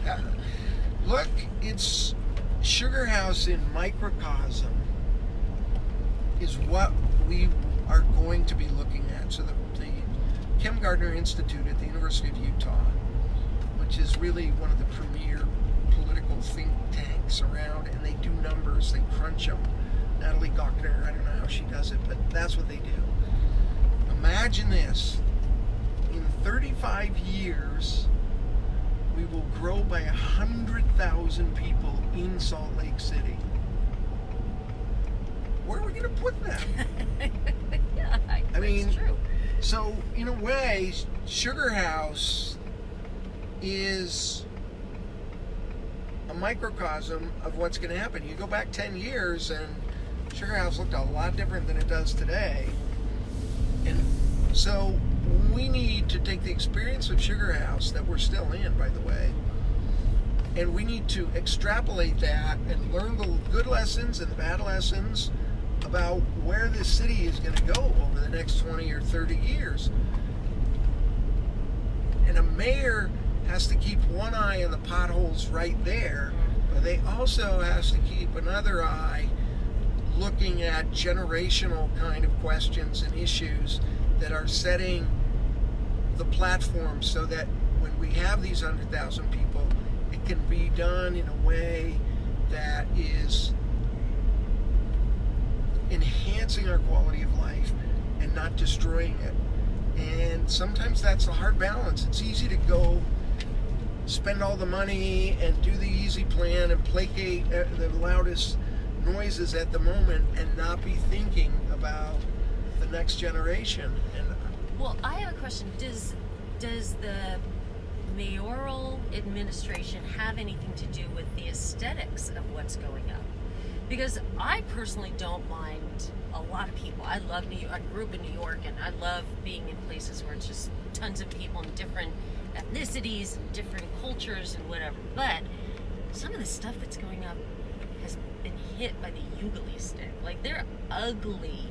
And is that something that an administration approves, or can you say this building's ugly, so we're not going to approve it? I have an expert in the back, my campaign manager, who's also on the Salt Lake City Planning Commission, and she knows the answer to that better than I do.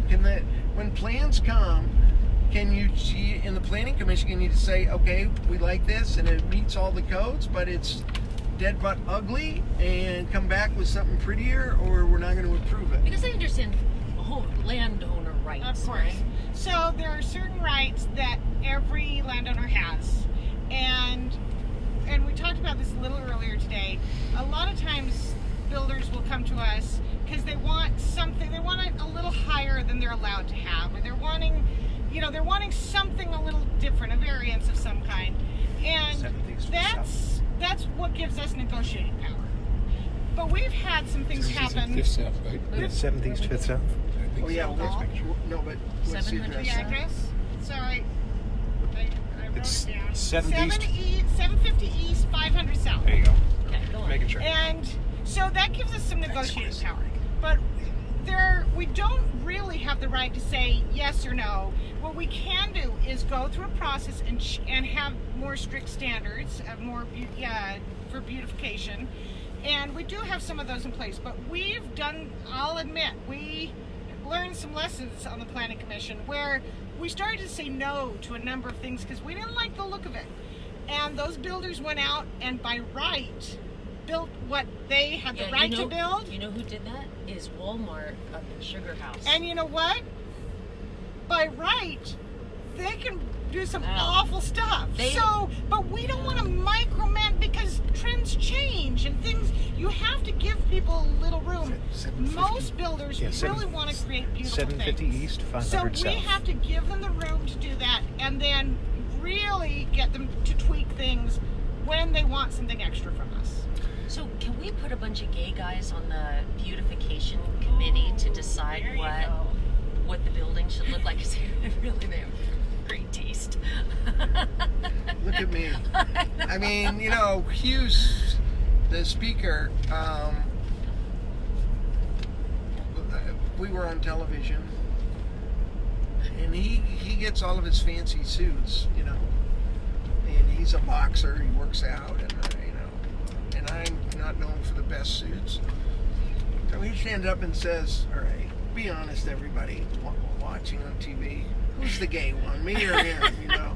So we don't want Greg Hughes on the Planning Commission. Greg Hughes not on the Planning Commission. Yeah. Lee Williams. Yeah, exactly. So anyway, any more cards? Yes, hold on. All right. I put them away. That was really interesting, though. You know who did that was Walmart, because they were going to put up a beautiful building where the Kmart was up on Parley's, and the people started fighting. I'm like, guys, you already have a Kmart here. What? They're going to give us something really cool for a variance. And they fought it. Finally, they didn't give the variance, and Walmart put up the ugliest Walmart in the universe. I don't know, because the one on 5th West is about the ugliest thing. Am I kidding? No, they don't even have music. What is wrong with them? You come into a community, you need to care something about the community you're in, and the outside of that thing is an abomination. I know. Okay, ready for the next one? And this one's a hard one. And I'm saying this What are with these, love. softballs, the rest of them? Yeah, the rest was softballs. So we're almost here, so hold on to it. Okay. I'm not trying to avoid the No, that's hard one, fine. but You're not going to ask me when we're just off about camera, here. so you're prepared for And it. we're never off camera We're first. never on camera. And I would never do that. I'm not going to tell it to you. We're not going to have a lot of time here, but it's hot out, so we're going to pop in, blow your mind, and then we're going to go. Are you going to give us some background? No.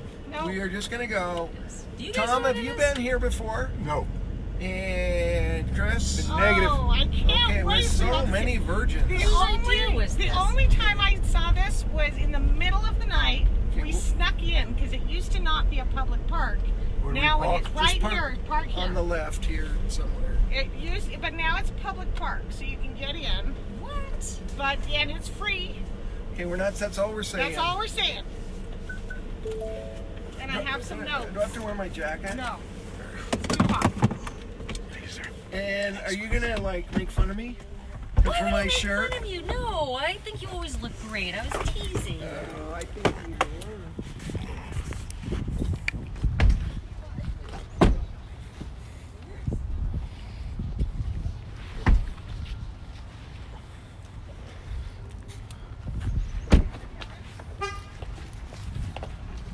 Look, this Tom Kierenberg. He's our driver. He's been here since 7:30. Tom, thank you for being a driver, the most overqualified driver on the planet. So. And he said if you need any free legal legal advice to just look them up on Facebook. Yes, I'm not on Facebook, and I'm no longer an active lawyer. So, I can't do that anymore, which is nice. Where are the keys? Yeah. He's gonna take off with the keys. And you guys, this is Sierra. Say hi to everybody. Sierra is Thank you, Tom. a Hinckley person from the University of Utah, and we just would not be in a race without her. Day, night, she's been terrific, amazing.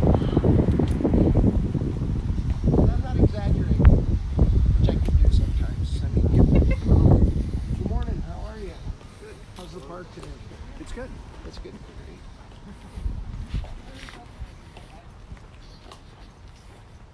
Volunteer groundskeepers. How cool is that? That is cool. How is it today? Oh, we haven't been in yet, actually. I love these trees. Look at these. You've been in here, right? No. No, you live right there. No. Wow. Did you know it was here? I sure did. Say the name of this again. Gilead, like on Handmaid's Tale? Gilead. What is this? Gilgal. Gilgal. I was going to say Gigli. That's not it. I know, I had no idea what the place was. I could see it from my... Okay, here we go. Okay, Sarah. No, you talk about it. Okay, so this is a sculpture garden that was created and designed by Thomas Battersby Child Jr. in 1945. There are 12 sculptures, 70 stones, and we'll take a quick look at a few of them. He was hoping to inspire the unsolved mysteries of life. The city took it over, and when I was in college, it was closed, and so you had to sneak over the wall to get in here, and other people did crazy things. I didn't do anything. Of course not. And but that's the last time I've been here, so it's been 30 years almost. So the most famous one is this Joseph Smith Sphinx. But you see some scriptures This was over in one here. guy's backyard, right? This was his backyard. Yeah. This is one guy over his lifetime did all these sculptures. It was his backyard, and it's become now this park. Yeah, it's a city park. I don't know who took it over. I mean, I don't know how the city got it. But he did all these rocks on the ground. You don't see this everywhere. No. Central Park, blah, blah, blah. They don't have this. He was a handsome fellow. No, he hang here a lot. He built it for his wife. We have an expert here. Will you put you on camera? No. Are you sure? Come on, you're the expert. Okay. Or just tell Who us. is that guy? That's His him. child. Oh. And obviously a egomaniac, a little. His wife is prominently, well, no, he's prominently displayed. His wife is from Europe. I mean, he built this all for her, but obviously it was like back in the day. Okay. Mormon. His wife is over in the corner from Europe. Oh, okay. So that's the author, or the sculptor. This is really amazing. Well, he didn't run, but he hired people. He was a millionaire, so he hired people to go get mud from rocks, right? 1.5 tons. Okay. And all these rocks, and yeah. That blazing thing over here. Is Look what at the hands in there, Chris. That's supposed to represent all your hearts going up. Oh, I like that one. This is so cool. Did you know this was here? I didn't have a clue. So weapons in the plowshares. Mm-hmm. Has scripture, numbers, like references, right? Yeah. I thought I knew all the odd spots in town. Yeah, me It's a new too. One, new one for me. I know.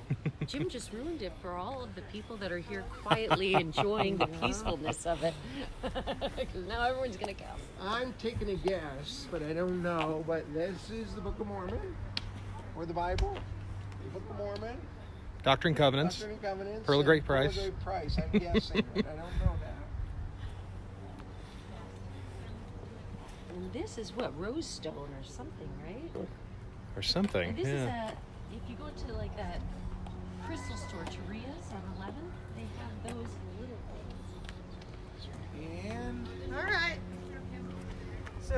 buddy? Is that a sculpture?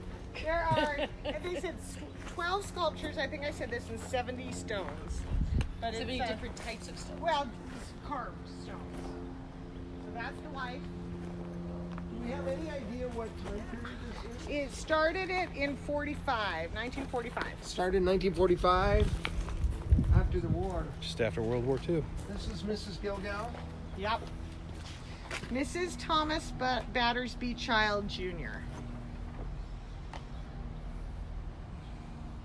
And apparently he's a bit of a poet. He Yeah. has a little poetry. Poetry down below. Sole partner and sole part of all my joys, dearer thyself than all. Cute. She looks everything he doesn't look. Take that any way you want. Yeah. All right, Jim, I think we gotta go. Okay, let's walk at least through. Okay. It's a little park. Where's the family part of that? They have cut it off. I don't know. Where the family lived? I don't know. And look at the bird. Oh, that family lived up there, Sierra? Right up there. Big family. It's probably where the parking lot is now.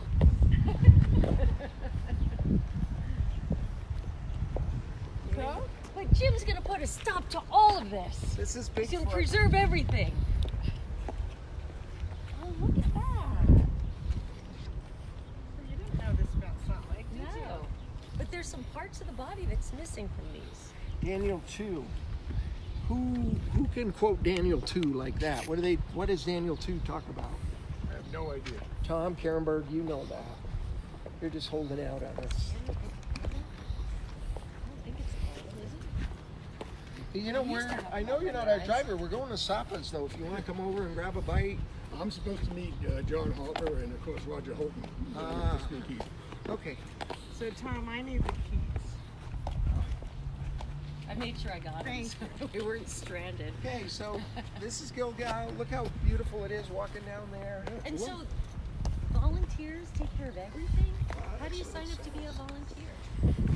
Sure, there's a way. The Friends of Gilgal, I think is what it's called. Call the mayor's office. No, I don't know. But I think it's wonderful. I love this idea of a park. I think it's so well kept. It's beautiful. It's a tribute to our city. I think we take our parks for granted too much. Well, we have these big blocks where we have so much space in it that, you know, we can do more of this if neighbors want it. Take it. That's nice, thank you. What a great idea. I've read about that place, but I've never been in it. Big seeing Joseph Smith was quite impressive, isn't it? And when people say, hey, what did you do yesterday? I'm like, Jim took me to the park. Thank you, Jim. We went to the park.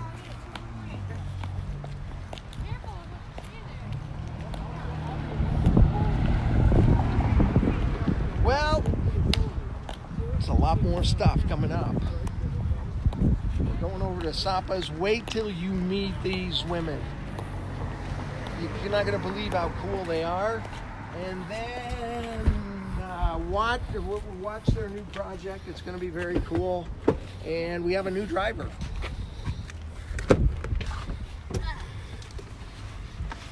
Oh, look, it's Sarah. Sarah's driving. I'm a good driver. When you're mayor, can you have like an assistant to help me get into the cars when we're driving around? 1 sec. No. Okay, you ready for my next hard-hitting journalistic? Fire away. Oh, I'm doing the wrong way. If you think we practice this. We're looking that way. Yeah, they can tell we're not. Practice. Oh, no. I mean, I have no idea what am question honest. Michelle is going with. Okay, so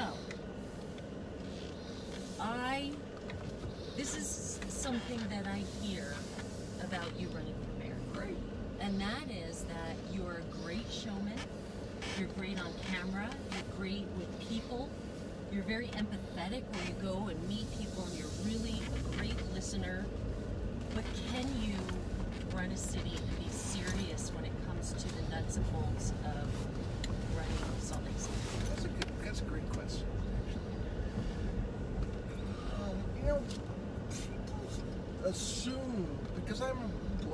that was my job in the city.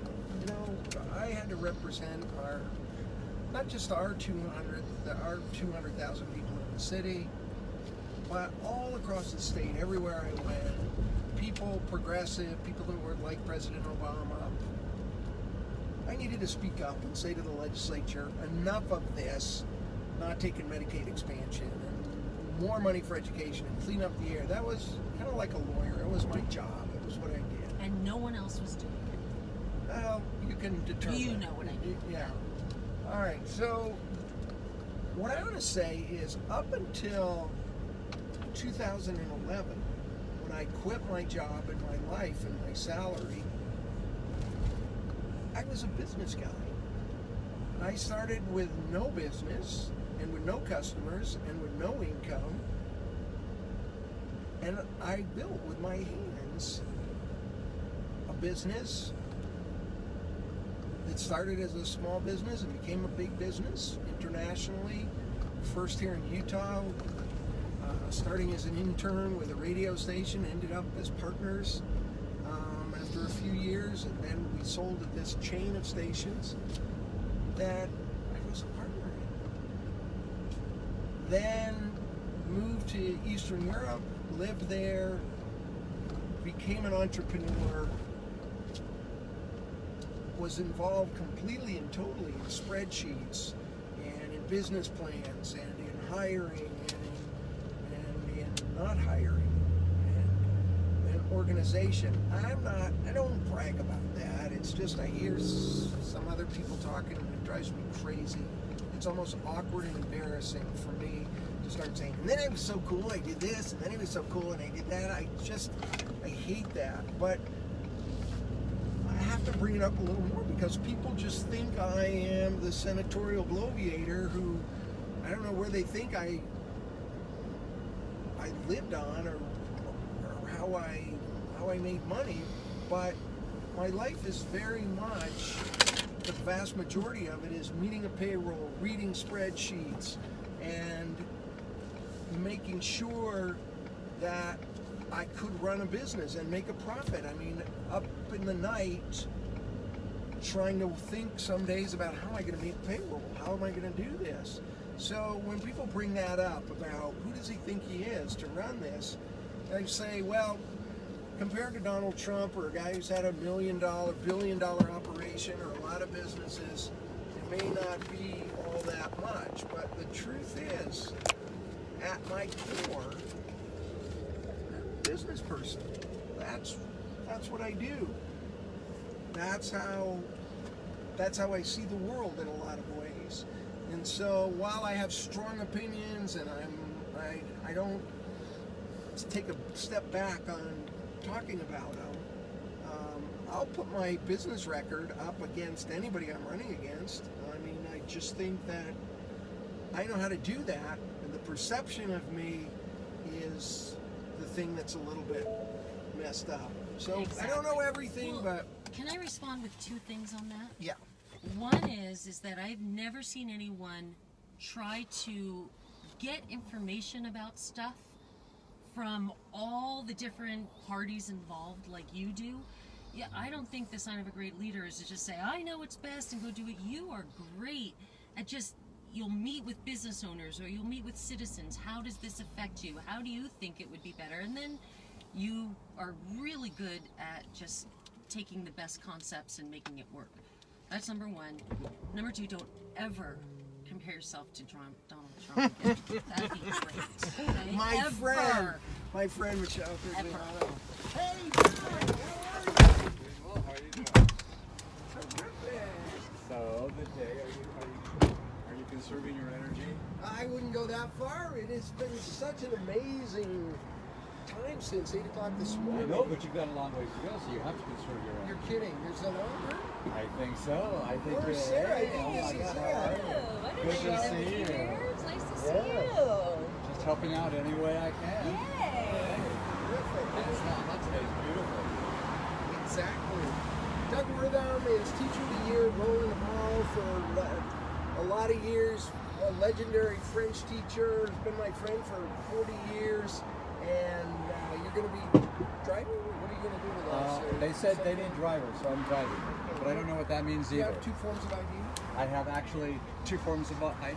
My old driver's license and the new one with the gold star. Okay, before we go in, so I want to tell you, it's been 6 months or a year that my friend Alberto Diaz suggested that I meet the couple of women who started this restaurant. Their story gives you goosebumps. They were Vietnamese boat people, refugees. They arrived as 6 sisters. Their dad died after they arrived in a refugee camp, and then got to Oakland, and he was shot and killed in Oakland. And they've come and created not just this, but so many other restaurants. They've got a multi-million-dollar project across the street. This is really an amazing success story.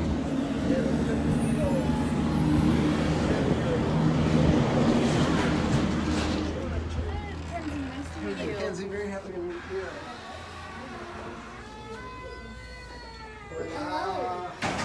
You, I think you're exhausted. No, I'm Not just yet. getting fired up. You know Michelle, of course. Hi. Nice to see you. Nice to see you. And this is Doug. Hi, nice to meet you. And that's Chris behind the camera. Hi. Good to meet you. He can't eat or rest or do anything Oh, because he's come busy on. with the camera. This is the only place I eat. I'll take over. Everything's ready for you guys over there. Good to see you. We barely got all the tables, so it should still be hot. Oh, wow. Sorry, it was included if I was supposed to drive my car.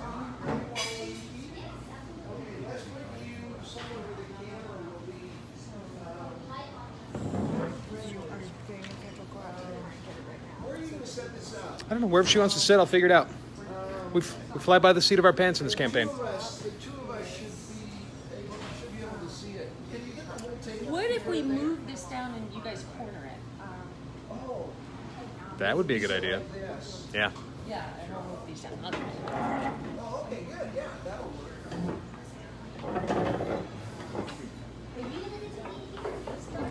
Yeah, but with all this food. Look at that. Oh my gosh, I like dropped. Yeah, this will work. So, yes, go down. So you eat on the end and I'll eat on the end. I'm not eating, so you Oh, eat okay. and out.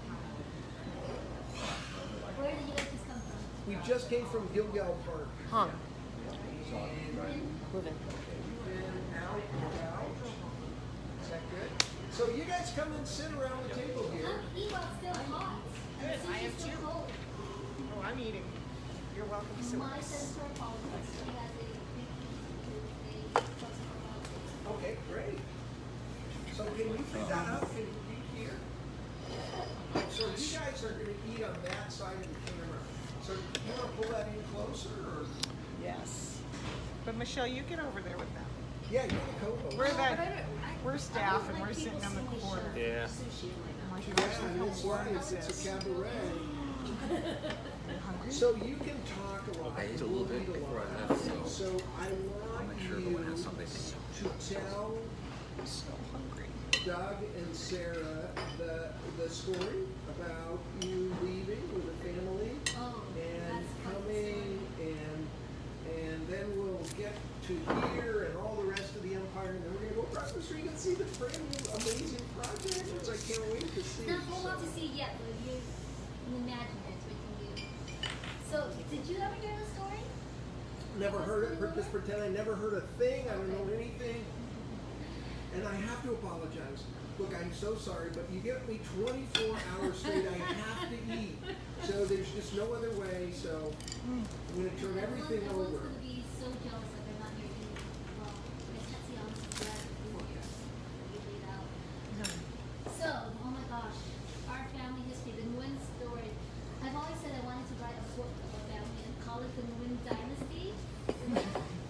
There was an actual Nguyen dynasty. So if you guys wonder why there's so many Nguyens or Nugents, Vietnamese Nugents, it's because there was an actual Nguyen dynasty years and years ago. And so when that was the ruling family, everyone in the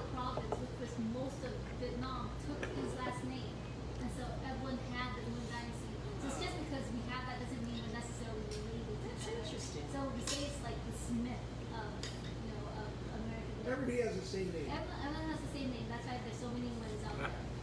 But our story, how we came to America, was my father fought in the Vietnam War. He fought with the Americans, and so once the war was over, he got clearance to get political asylum to come to the U.S. This was back in 82, 83. He was a fisherman. He was a fisherman, a small little boat. He had a small little boat, and for a lot of people, the thing was to get to the U.S. You have your papers already, but you had to find your own way to come to the U.S. And what year was this? This is back in the early 80s, like 81, 82 about. Most of Vietnam, the boat people, you guys ever heard of the boat people? Yes, of course. Vietnam. You had the refugee camp in Hong Kong and the Philippines. So you have your papers, you find your own way to get to Hong Kong or the Philippines and wait for your clearance to get into the U.S. So my dad, having a little boat, he planned his little gas boat. He planned for a whole year where there was still, once the Americans left, it was under communist rule. They were watching people, they knew people were trying to make their escape. So he planned it out to get to Hong Kong. I don't remember if it was Philippines or Hong Kong first, but he did the math on how much gasoline he would need to make that trip. So for a whole year, he couldn't go and buy a bunch of gasoline that he needed. He had to stow away, and we lived in Da Nang, which is a beach city. And so nice, have you been there? Nice long beach, oceanside city. So he found a place, his own little place where he would hide gasoline over a year, enough to make that whole trip from that coast to, let's say it was just in Hong Kong, can't remember the first, but after a year, he was able to save enough gas to make that trip. He loaded up 10 different families. So it wasn't just us. We, at that time, my mom and dad had 5 kids. Had 5 kids and pregnant with me at that time. Wow. My mom was pregnant with me, and they found, close family and friends who wanted to make the trip who also had paperwork to get. So leave communist This is to Vietnam. leave communist If you get Vietnam. caught in the boat, they'd shoot and kill you. Yep, they definitely get caught. So under the darkness of night, they all had their plans. He loaded up about 50 people into these tiny little fisherman's boats. Took off. They ran into pirates, like actual pirates. They were able to escape the pirates. I think it was a 10-day trip to get to the coast and get to the refugee camp. And it was quite the ordeal to get all of there. So long story short, we made it to Hong Kong. I was born in Hong Kong, waited for a year for clearance to get into the U.S. And we came over to In the a US. refugee camp. In a I mean, you refugee didn't go with millions of dollars and diamond rings or whatever. No, we And did that's not. why your name Hong? No, actually. So my name Hong is a boy's name. My brother, who's just before me, is named Hui. Hui Kwan together means victory at last. So they defined it that they figured next child who she's pregnant with, regardless if it's boy or girl, she will name Hong, meaning victory at last. That they were able to escape. And so when we got here, we arrived in '83 in Oakland, California. Wait a minute. You just arrived in Hong Kong. Arrived- So what happened? You Oh my were gosh. born in Hong Kong I was and born in a refugee camp in Hong Kong. So I was the 7th child at that time. And I don't remember. My brothers and sisters have a lot more stories. And the oldest was how old at this time? If it was 83, mine would have been 10 or 11. So she's 10 or 11 years 10 or old. 11, and then a newborn, yeah. They have stories of in being in the refugee camp of kids just beating up on each other, how rough it was to people. I mean, it was a true refugee camp. There's no services, there's no. Your parents had 7 kids in 10 years? My mom was always pregnant. And she was a business. See, the thing was, my mom was a businesswoman, and my dad was kind of had that sense in them too. They were all entrepreneurs. On a certainly a smaller scale, but they all, and so she was still running her own. I think it was a candy shop or something that she ran over in Vietnam, a tiny little candy shop, and making food and selling at the grocery store. She was pregnant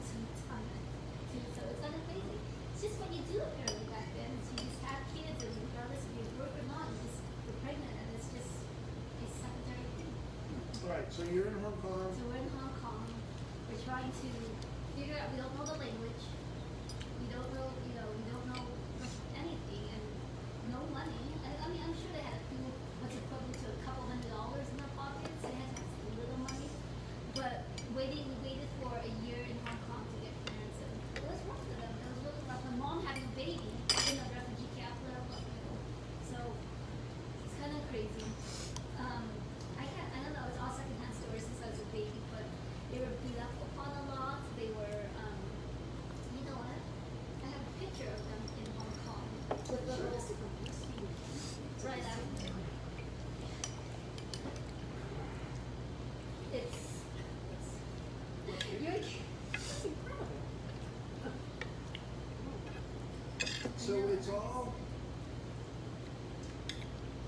this is kind of the Great Escape from Vietnam. Your dad is clutching some paper that the United States government gave him in Vietnam saying you were helping the Americans and therefore you're allowed to escape. Or you're allowed entrance into the United States. So he's got that, gets all of you guys on the boat, you go, you arrive in Hong Kong. 9 other families. That's the thing. These are family friends. It wasn't all just our own family. He brought over 9 other Vietnamese families with him, who also have their paperwork. So then how did you time to get away? Like, how do you know when you're going to take off to go to the next? That's the thing is they did the whole time thing of it, of saving up the gas and figuring out. No, but from Hong Kong to the U.S. No, it's not an escape. They gotta get permission to come to the United States. Yeah, I don't know how it works. Yeah, we escaped from Vietnam, got to refugee camp, and waited for clearance. And we're gonna run out of time to get to you. So we get here, we get to Oakland. Wait. We're only in 83. So you finally, the United States government says, okay, you can come and bring your whole family as refugees. So you fly in an airplane, not a boat, and it's to Oakland. To Oakland, California. And I don't know if many California, in the 80s. 80s. And I don't know if many of you know how Oakland was in the 80s. It was rough. Extremely rough. We lived in the projects in Oakland. My dad started going to community college. He figured he's gonna be a mechanic. So he started going to community college to learn how to be a mechanic. My mom was a dishwasher in a restaurant. Then fast forward a few years, my father was killed, unfortunately in 87. So left my mom at 35. They had another baby when they got to California, my baby sister Deann. So by 87, my father died and left my mom at 35 with 7 kids from the age of 15 to 3 years old. Oh my God. In Oakland, in the projects. And probably not speaking very good English. No. Fortunately, there was a sizable Vietnamese refugee community, so they stayed within that community at that time. So they, they were among people who they knew. But yeah, my mom had a cousin in Utah. My dad died. She's like, we need to figure out how to get my kids out of this place. My mom had a cousin here in Salt Lake City, Utah. He said, hey, it's a great place. Come check it out. You'll love it. It's a good place to raise a family. So she came over here by herself for a weekend trip. Said, you know what? This is the place that I need to go and be, like, to raise my kids. And so she moved us over here in 92. In 92, we got to Salt Lake City, Utah. Her and her cousin decided to. My mom at the time, she had some restaurant experience at the time, so they decided to open the very first bar restaurant, and it was located at where Epic Brewing over here on State Street next to First Class Cars. She had bought that building with her cousin and opened up the very first bar restaurant. Very first. The very first one in Salt Lake City. Okay, so your mom is here. She arrives, and she's got 7 kids? 7 kids. 7 kids, oldest one will be how old about? We're about to Utah. Yeah. By that time, in 92, Mai was 20. Okay, so how is this woman, how does she even exist? How does she get out of bed? she's lost her husband. She's got 7 kids. She's living in Oakland, in the projects. Now she gets everybody in the car. How do you even get that 7 kids? Oh my God. She's amazing. I mean, she just has to do it. There's no choice. Okay, so she gets here. She's got the kids. Moves in with a cousin. We moved in with the cousin for the first year. And then the first In year. Glendale, we lived in his house for the first year with 7 kids, and he had 2 of his own kids. And is he going, okay, time for you guys to move out? All of our stuff is in his garage for a year. We saved up enough money to buy another house in Glendale, so we moved out about 2 years later. How do you even save up enough money for that? The home back then was $75,000. The home value now, Still, there were 7 kids to take care of. And you know, honestly, I will say we're the epitome of what the American dream is, in the sense that when my father died, my mom had no choice but to get on government assistance. We were on food stamps. We were on it for I think about 5 years until my mom was able to really get enough money, get us over here, save up enough to buy the building. Then we were able to get off. Okay, so now your mom starts this restaurant. She starts the restaurant. And Mai, who's your oldest sister, She's the CEO of and the is the CEO of the company now, and the quiet matriarch who really runs the empire, right? She's the queen. I call her the queen. She's like a Buddha. So my mom, she had her core restaurant, and then she had 2 other restaurants after that. But when Mai came along and did it, my mom did it the old school way, where you go in, you work your 14, 15-hour days, and you just do it, go home, and you're not relying on anyone else. You don't have managers. You do it yourself, from the cook to the busser, dishwasher, everything. She's doing it herself, and the kids. Of course, Mai, Juan, and everyone was in there working with her.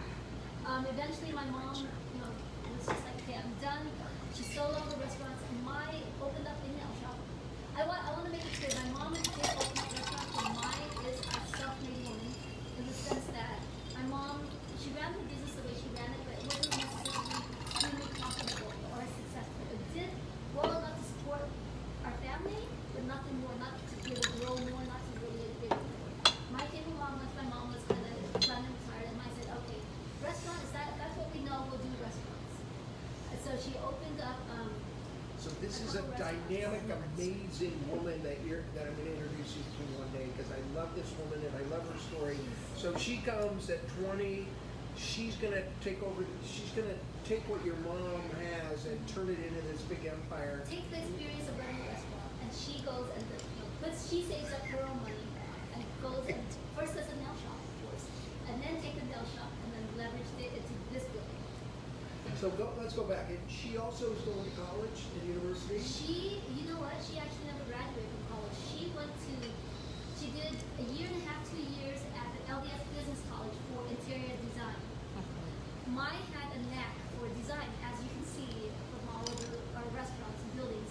She has just that. So she thought maybe she'd go learn interior design and be an interior designer. It did pan out. We couldn't afford her to go to college. Okay. So wasn't she watching all the kids? Isn't that part of it too? She raised us. My mom went to work essentially, and Mai raised us. My mom brought home, some of the money at the beginning, and Mai had to raise us.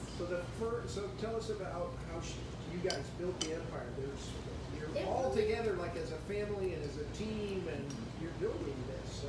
Yeah, and it was amazing how close all of us still are. For all the ups and downs we've gone through, all the siblings, most of us still are in the family business. There's a couple who are not, but we're all really close. We all did it together.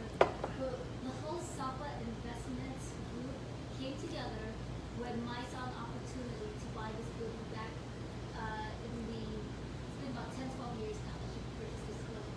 This building as in Sapa Sushi Bar was a grocery store back then. It was a grocery store, then over where Purgatory sits now was just a warehouse.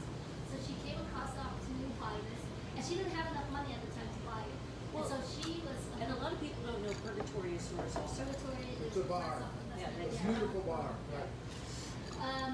Mai always had a talent for seeing things in the future. She's not a fortune teller, but for seeing business So she saw that what was happening with downtown at the time, about 10, 12, 15 years ago, downtown was still the it place. This was the outskirts. Okay, remember, you guys think of this area back about 12, 15 years ago, it wasn't a whole lot. But she saw that the trend was getting tapped out downtown and everything, you couldn't move north because that's residential. No one wanted to move west at the time to the Marmalade area, Rose Park area. No one wanted to touch that. So she knew the next natural transition was coming to south of downtown. So she contacted a bunch of family members, relatives, see who would invest in this property with her. No one would do it. So she was able to figure it out one way or another how to come up with money to buy this property. And this was during the economic downturn of 06, 07. And so she just went all gun ho water, and turned it into what it is. Sapa, the first few years was not making money. It was, it was in the red for a few years, but with a lot of luck, a lot of hard work, and good training of people and staff, we were able to get it to where it is now. Michelle, can we say all the time we've ever been here, this is the first time I have ever been here without a line. I mean, there is a line here. It's the restaurant's just closed right now. endless. This is a special That's why. I know. This is our support. He was like, we don't have food at 3:30, and I said, well, you gotta figure it out. She goes, no, we don't do sushi like this. I said, well, they have sushi at the supermarket. Should I pick some of that? And I said to Michelle, did you just compare our sushi to market sushi? Oh. Jen had to eat. He gets really grouchy when he doesn't eat. He gets grouchy when I do. So to bring it up to date here, so this was the mother part of the empire, and then you have how many restaurants there? We currently have 7 restaurants, one more on the way in a couple of weeks. So 8 restaurants, a bakery, Feelings and Emotions that we're also partnered with, a construction company, and then investment properties. And the next funnest thing that we have coming up is the food alley. It's going to be on State Street, 800 southeast of the Sears property. That's going to be fun. That's 17 restaurants, all locally owned and operated. There's going to be live music, live art, all of that stuff happening. We're going to walk over there and have a look. Sarah, can you tell me how we're doing on time? We need to stop now. Yeah, that's not going to happen. But We need to do a hard Facebook stop. Oh, okay, great. And then we can come back. Okay, so here's That's what we're doing. I need to explain something to everybody listening on Facebook. We can only do 4 hours continuous. So we're just finishing up our second 4 hours and they're going to cut us off. So what we're going to do is, right now, we're going to go black, and then we'll be back here in 1 minute and 38 seconds, so you can come right back here, because don't you want to hear the rest of this story? Can you fix that? I'm calling Zuckerberg. Yeah. Okay, so it's been great. We're finishing up hour number 8 now. Is that right? Yeah. So we'll be right back. Can you believe this story? And wait, there's something really cool I'm going to tell you when we get back. So come right back. 1 minute, 34 seconds. You can go to the bathroom. We'll be right back. Michelle's the co-host.